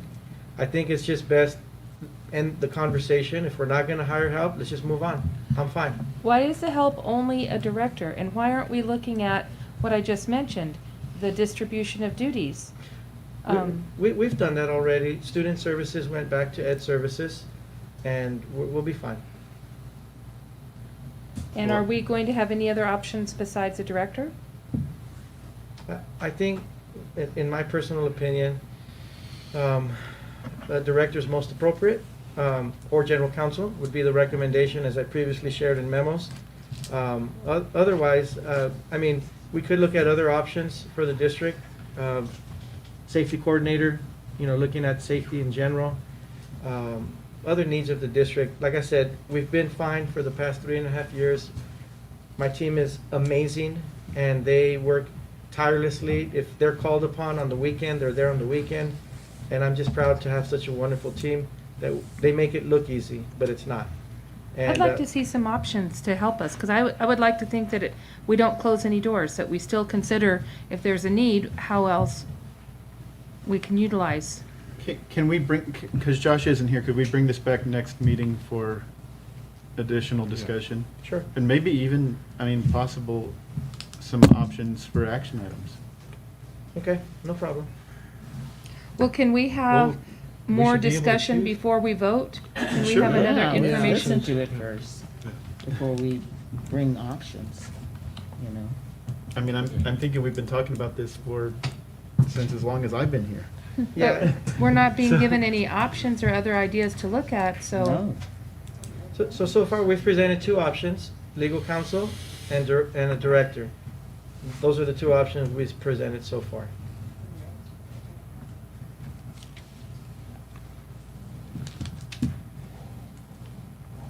Okay. Any more comment on that matter? Let me ask you, in your position, are you doing more than you're supposed to in that position? We Are do you what we have. taking on other, could you get me a list of what you do? It's a lot of paper. I'm serious. We I just do- heard you say I gave that back, but, you know, what are you doing? We do whatever we have to do to support students, staff, and families, and make sure that I learning is know taking that, place. Yeah. I know that, but I'm just saying, are there other things that you're doing other than, you know, I know what you're supposed to be doing, but Well, I could think you the- get me a list of what you really do? Sure, no problem. No problem. Yeah. Okay. Could we have the list, could it be shared with us? Say that again? Can you share that with all of us? so Well, we are- it would be for all of us. Okay. Yeah. Okay, so we're bringing it back next meeting. If that's the will of the board, we'll put another discussion item, no problem. I'd like it to be there at least because. Could we also have an idea of who you're having to evaluate, which positions? Sure, be happy to share that. Thank you. Okay, 11.5 policy revisions, first reading. Yes, that's under Ed Services, and what we're bringing you tonight, Board, is a first reading of Board Policy 6142.7, Physical Education. We had an online FPM review back November 15th through the 17th. It was a 3-day online review. It was supposed to be in person, but the pandemic, so we went ahead and did it online. And we had 7 programs that CDE came and reviewed for federal program monitoring. And one of the programs that was reviewed was physical education. And while Dr. Carol Cronk has done such an amazing job to resolve a lot of the items that were within this program, there was 3 items left to fix. And one of the items is under pupil exemptions. So what we needed to do really was update our outdated board policy. Oh. So that is Yeah. what we're bringing you tonight, just for Okay. first reading. And then also Yeah, the that has to PE be exemption changed. forms needed to also be revised as well in order for us to now be compliant. Okay. So if you have any other questions, I've asked Dr. Cronk to be here to answer them for you. Okay, when they evaluated the program, did they evaluate the program that has been being used now? Okay, and the program itself, other than the little exemptions in that, how did that work out? We have a couple other little things to fix, like making sure that we're real clear in our syllabi that we're covering all 6 essential areas of PE. But the exemption issue was one of the large issues. So, and that is just because we didn't have the documentation in the form that they wanted to see. Yeah, 'cause my question would be, what exemption would you need for video PE? Can Any I- handicap or any sort of physical limitation, you could do that. Here's what the issue is, and I'm learning too, because PE definitely was not my area of education when I was a teacher Oh, or it's mine, in happens my. to be, yeah. But what I have learned is that every student has to have 400 minutes of PE every 10 days, and that is through their entire high school career, unless they have applied for an exemption.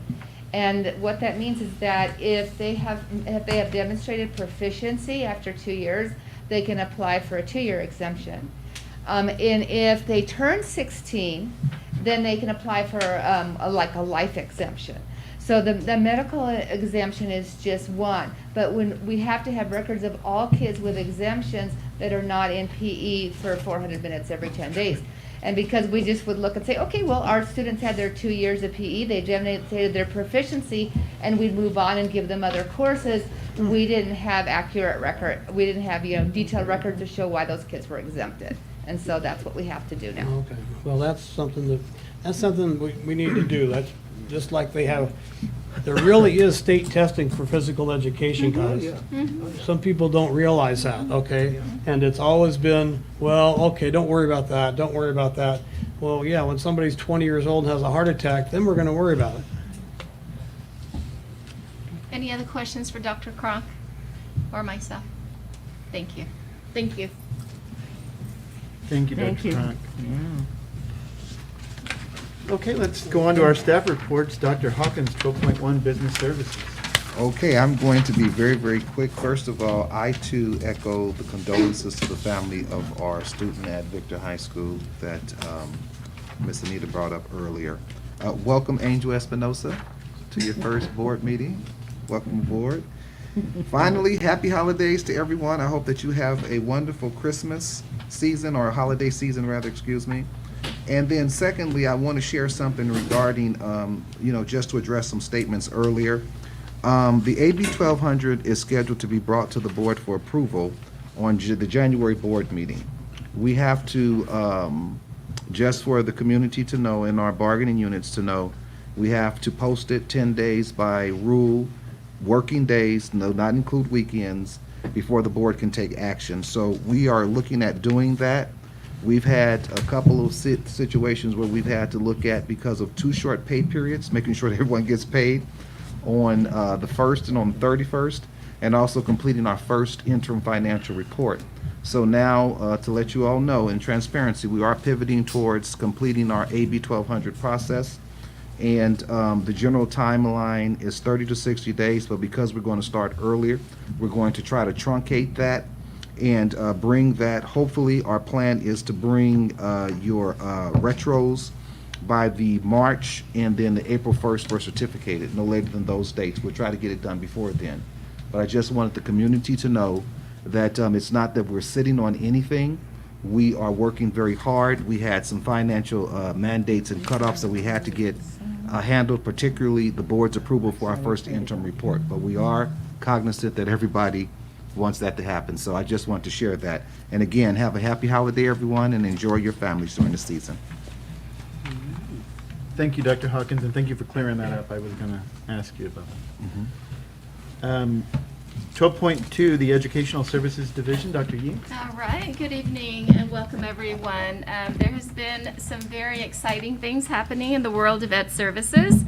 Board of Trustees and Cabinet members, you will find a copy of our Semester 1 Educational Services newsletter.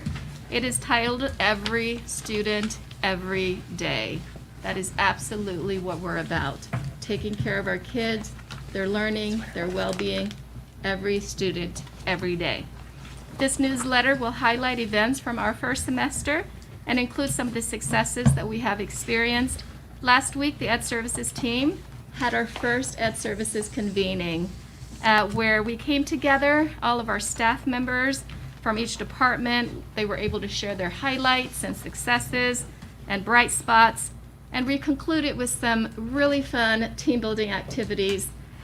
So I wanted to personally thank my directors, Christine Foote, Michael Williford, Margaret Akanisu, and Lorraine Collins, and especially my assistant, Heather Pauling, for really making the event a successful one.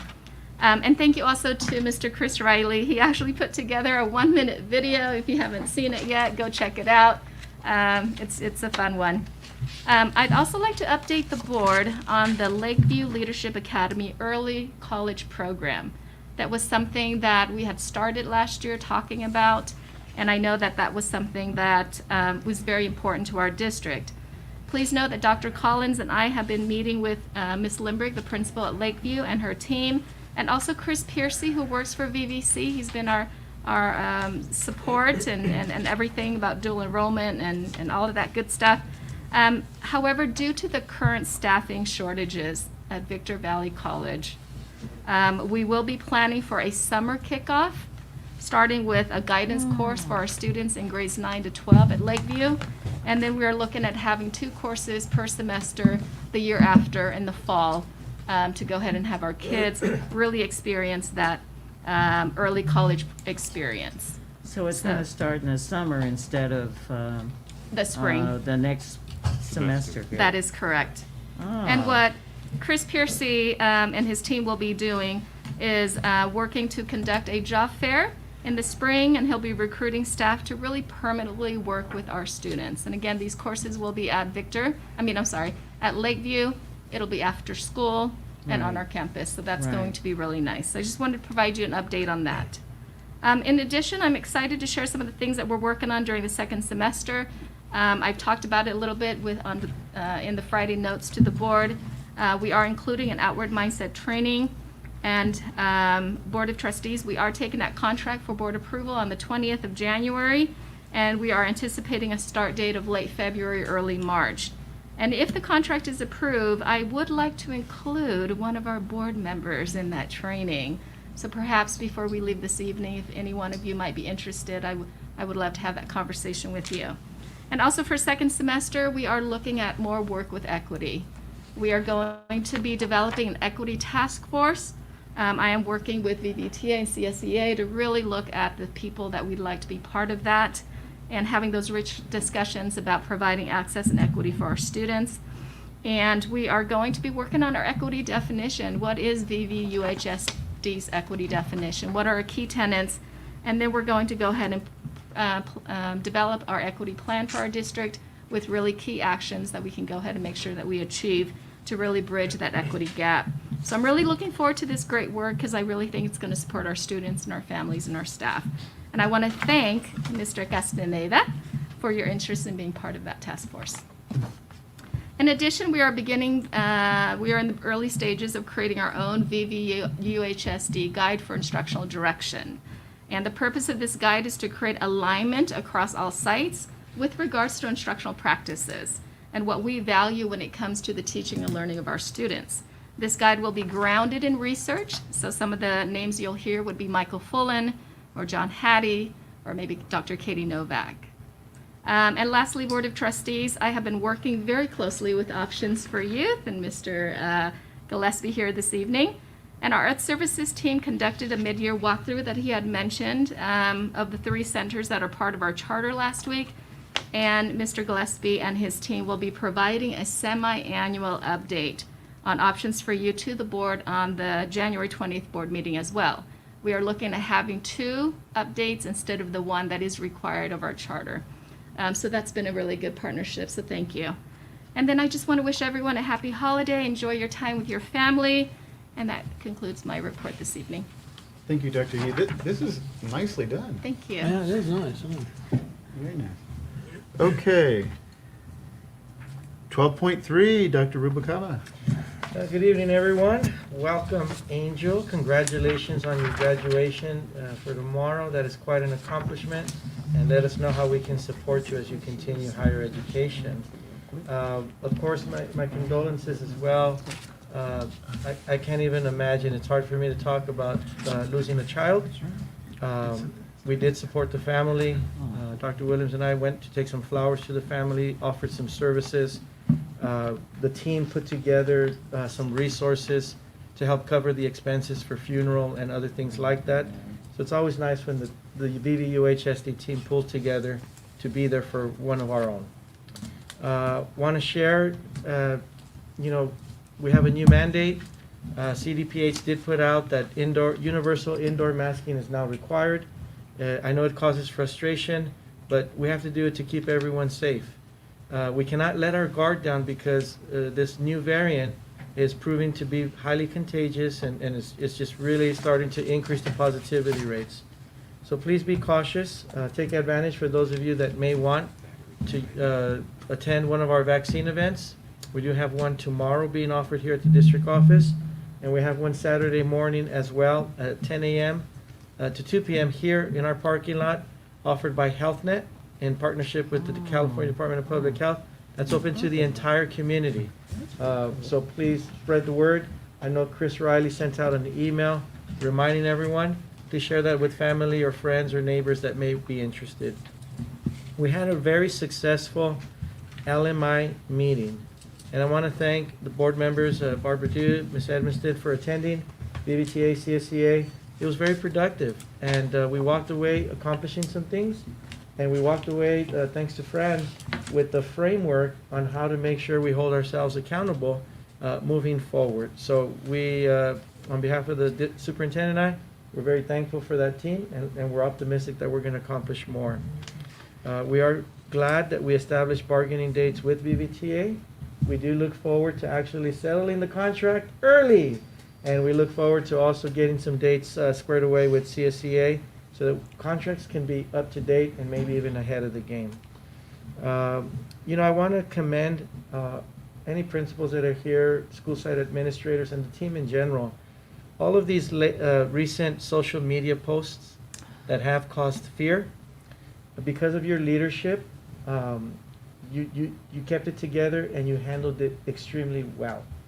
And some of the resources that we've recently used, such as Catapult, our emergency management system, have proven to be very effective in getting communication out, not only to site safety teams, but also having scripts that are going on Parent Square immediately to parents, and then scripts that are emails being sent out to staff so that they're kept in the loop. And it's through those coordinated efforts and improving communication that we're going to tackle some of those safety concerns that we have, but together we can definitely knock them out. Now today we had a presentation by the JPA that deals mainly with like workers' comp issues, the return to work program, looking at like tripping hazards, right? We don't want Jackie or anyone else tripping. And it's a collaborative effort with team like Brett and his crew addressing those things, but it's also everyone's responsibility. If you see something, you got to say something. If there is a hazard, we got to keep our people safe. But part of it is also we're investigating fraudulent workers' comp claims. We're holding people accountable, and we're reviewing claims to make sure that no one's taking advantage of our system. Because of that, over the past 3 years, we have saved $2 million. So if we continue to be careful and not stand on chairs that have wheels to try to reach something up high and fall, it actually saves money that goes back to students and staff in the communities.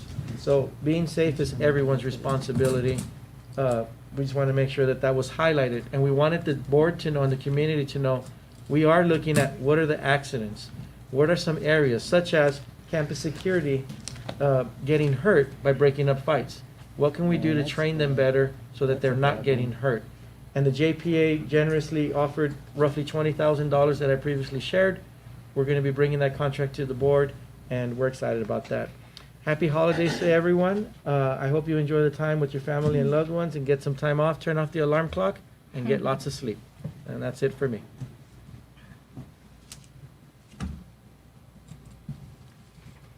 Okay. I forgot that I'm leading the meeting.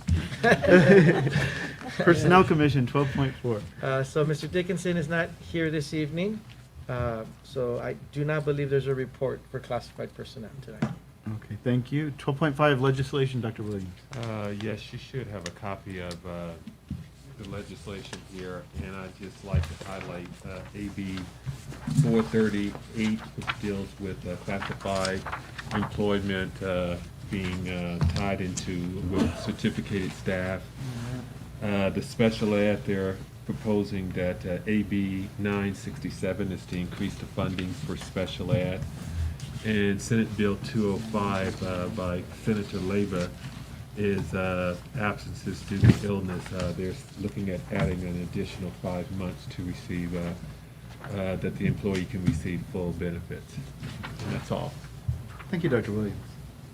All right, so let's go to our board member comments.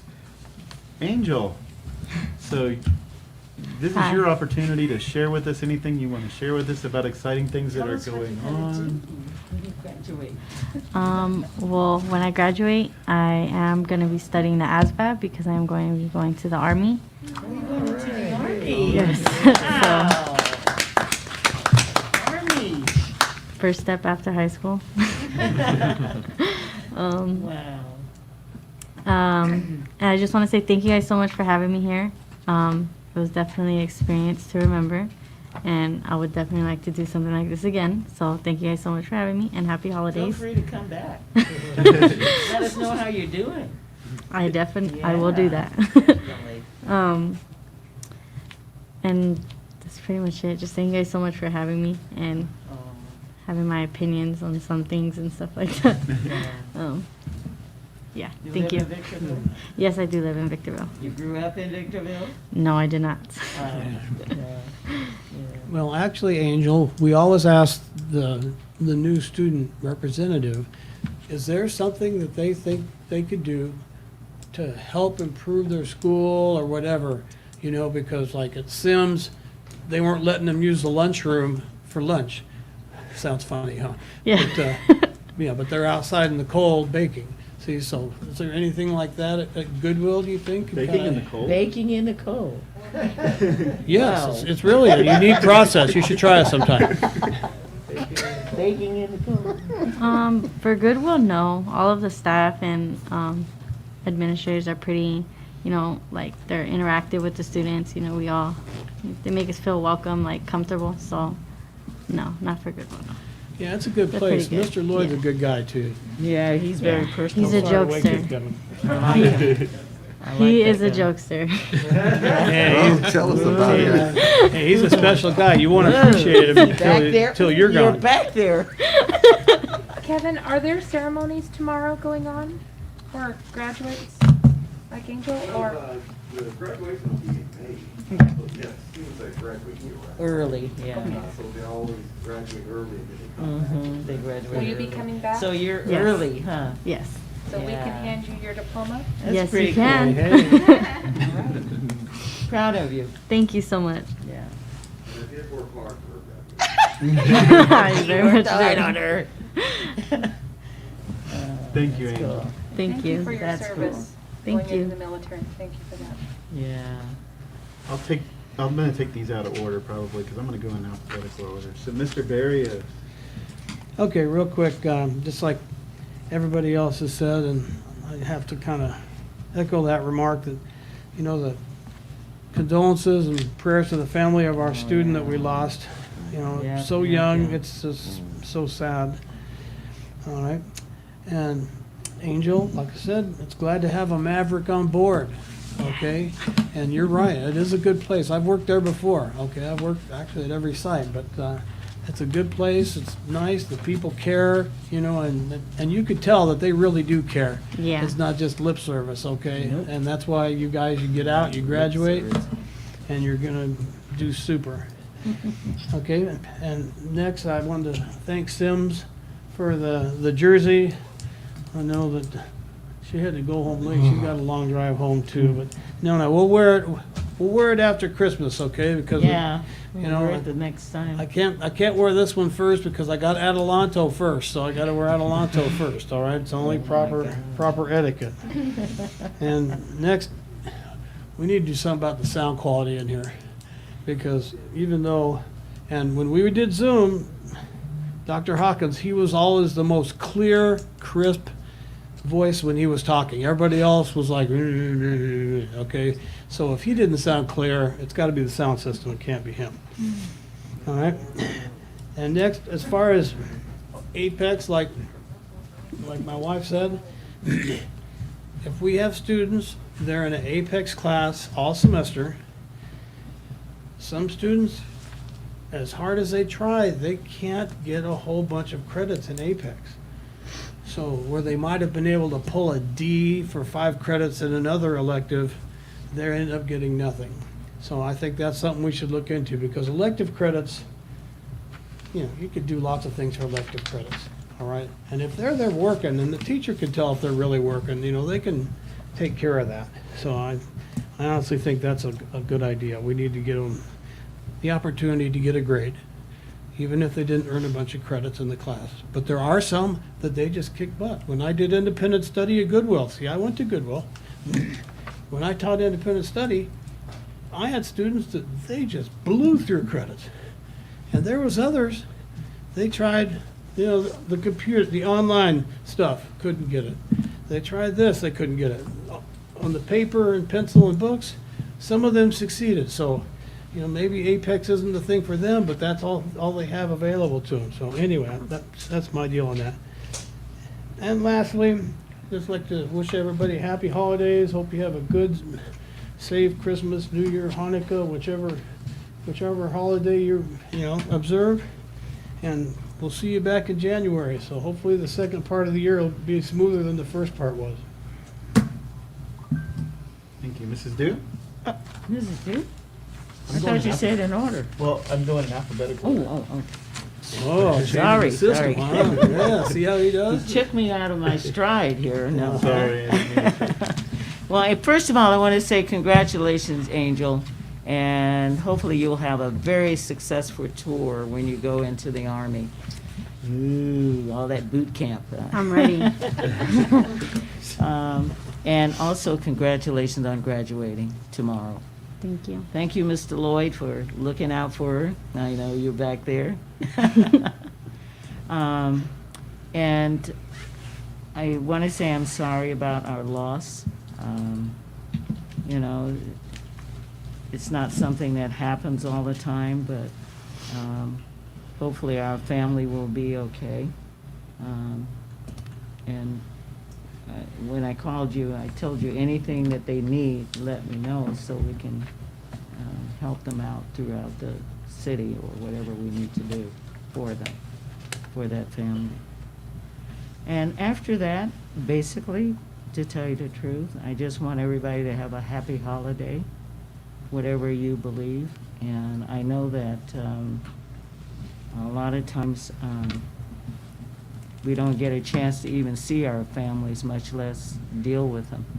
There's so many things that have been happening in the last couple of days with all the threats to us and that type of thing. But everybody go home and make sure that you're with your family and take a rest for a while on this holiday that we have.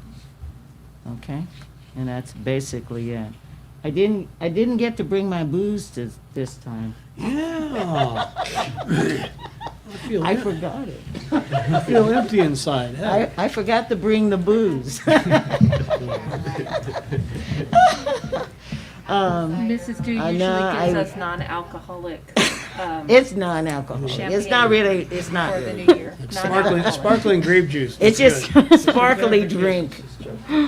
Anyway, I'll just bring it during the new year. That'll be the new year. All right. It'll be fermented a little bit. But, yeah, it was so cold today.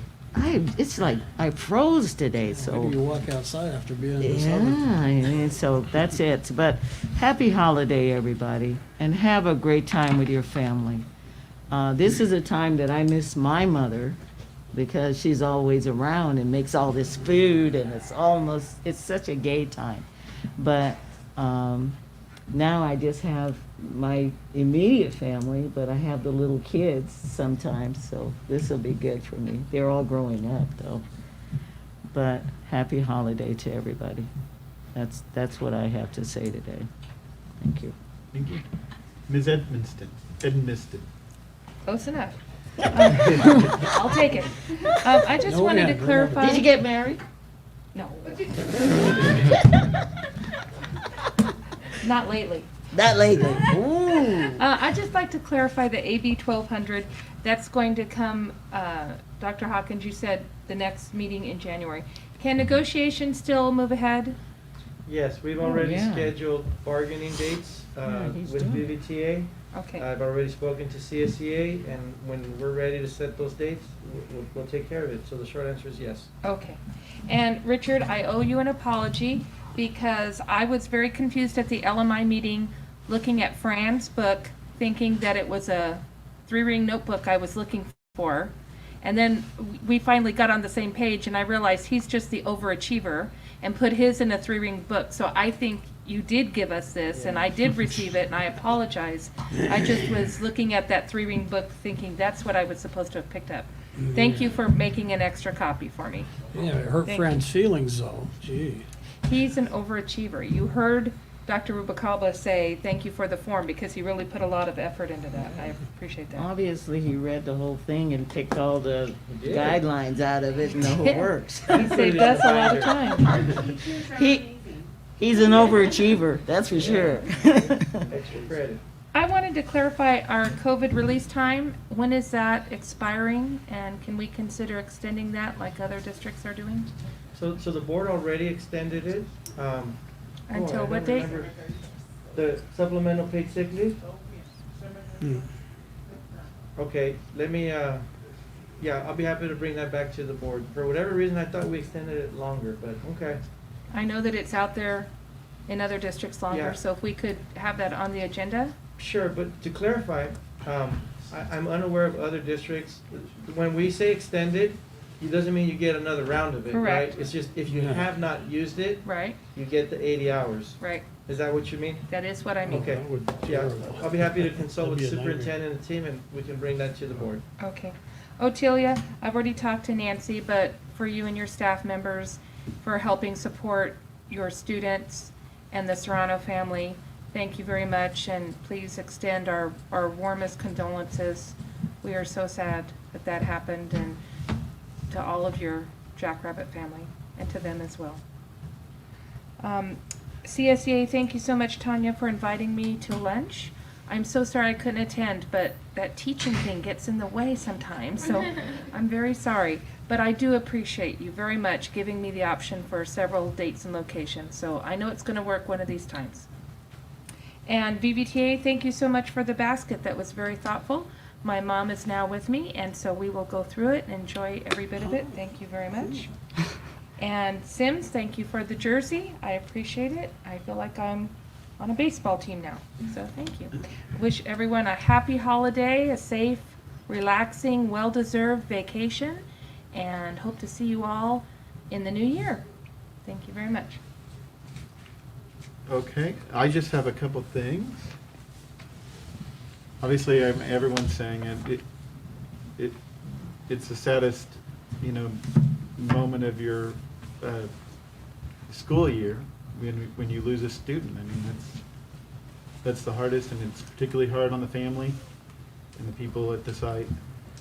So I want to extend our condolences, my condolences to the student of the the family of the student who we lost.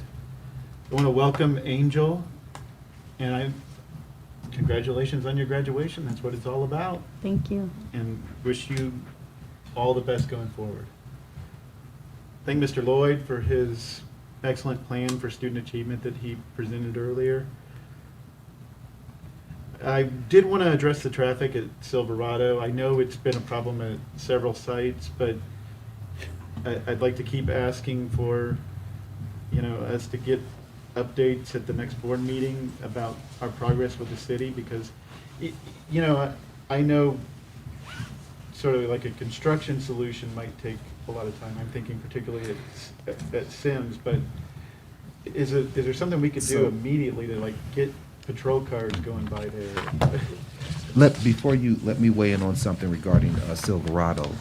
We were contacted by one of the property owners that wants us to look at Mr. Jorgensen. We had a conversation today. We're going to probably have some discussion with the board that also entails legal counsel. They want the district to give up an easement so that they can do, I believe it's a building, Brett, or start a build out from by Sims going to Palmdale. So that would be phenomenal if we could get a street in there. But we can do a district-wide assessment when it comes to all of our sites to see or maybe survey the principals in terms of what are some of the challenges you're seeing, and then engage not only the city, but our local police department to make sure that we have the support that we need. Thank you. You're welcome. So one thing that surfaced out of our LMI conversation was the possibility of our SROs that are assigned to comprehensives going one day a week to the other schools, Sims, UP, Hook, Lakeview. And we advise against that because they need their SROs, and taking them for one day we believe is problematic. So through the LMI process, we researched some options and spoke to the sheriff's captain. And we want to explore and bring to the board the possibility of hiring an additional SRO that would be assigned one day to Hook, one day to Sims, one day to UP, one day to Lakeview, and then maybe on the fifth day be like a rover and as needed where there may be problem areas or areas of concern. And that's something that's absolutely feasible. The captain said it's not a problem. So we would like to bring that to the board maybe as a discussion item, because we believe that a patrol car or an SRO would be very instrumental in making sure that the traffic flows a little smoother.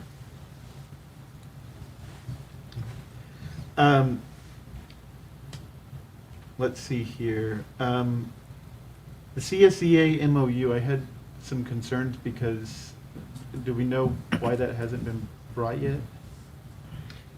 So traditionally, prior to bringing anything that has financial implications, which it does, we typically wait for the AB 1200 process to go through, because the county reviews, and Dr. Hawkins can elaborate on the AB 1200, the implications of that agreement on the district's budget. So in most cases, you don't bring something for approval to the board until you've gone through the AB 1200 process. Okay. That is correct. So we're waiting on the county. Well, we will be resending our AB 1200 to the county. I shared with the board what the date was. So we will do it in enough time to give the 10-day requirement, which is work days, not weekends, so that we can bring it for your action on the January 20th, 22 board meeting. Okay. So it will be there along with the VVTA contract as well on January 20th. Are you going to? Yes, so typically the way it works, if we bring the AB 1200 for review and approval, then we can wait and have those items be after that, and then we would have satisfied the legal requirement under AB 1200. So the short answer is yes, if we bring the AB 1200, we can bring the contracts, we can bring the MOU, we can bring all of it. Okay. And I want to thank the staff and faculty at Lakeview, because I popped in for a sort of unannounced visit, but they were very gracious to me, and so I appreciate them welcoming me last Friday. And lastly, we're up against another holiday season, but I believe Mr. Williford showed me a care package that all of you created for some of our community members. And so I want to thank all of you for your generosity in contributing to that. That didn't come out of the district's pocket, that came out of the pocket of our wonderful, caring, giving employees. So I want to thank you for that. And I want to wish all of you a very happy holiday season.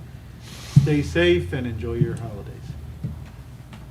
So, Dr. Williams, I believe we are on to your report. Okay, yes, I would just like to say congratulations to Sims for the Golden Bell Award, and also for the student that was at Victor High School that lost his life. Want to send our condolences to him. Also, just to say hi, Angel, and say it was great having you here. And I would like to wish everyone a happy holidays. That's all. Okay, thank you. Dr. Williams, we don't have anything to go back to closed session for, do we? No. Okay. So at this time, would someone like to move that we adjourn? So moved. Second. All right, Angel. So Dr. Williams, you're headed out? I'm gonna see, they need to fix that Did you know Dr. Williams' son is getting married? Oh, wow. Oh, yeah, all right. Congratulations. Very good. All right, let's vote on the adjournment. Aye. Angel? Yes. Okay. Darius? Aye. Sue? Aye. Edmiston? Yes. And I vote aye. This meeting is adjourned at 9:20. Do I just close it? Absolutely.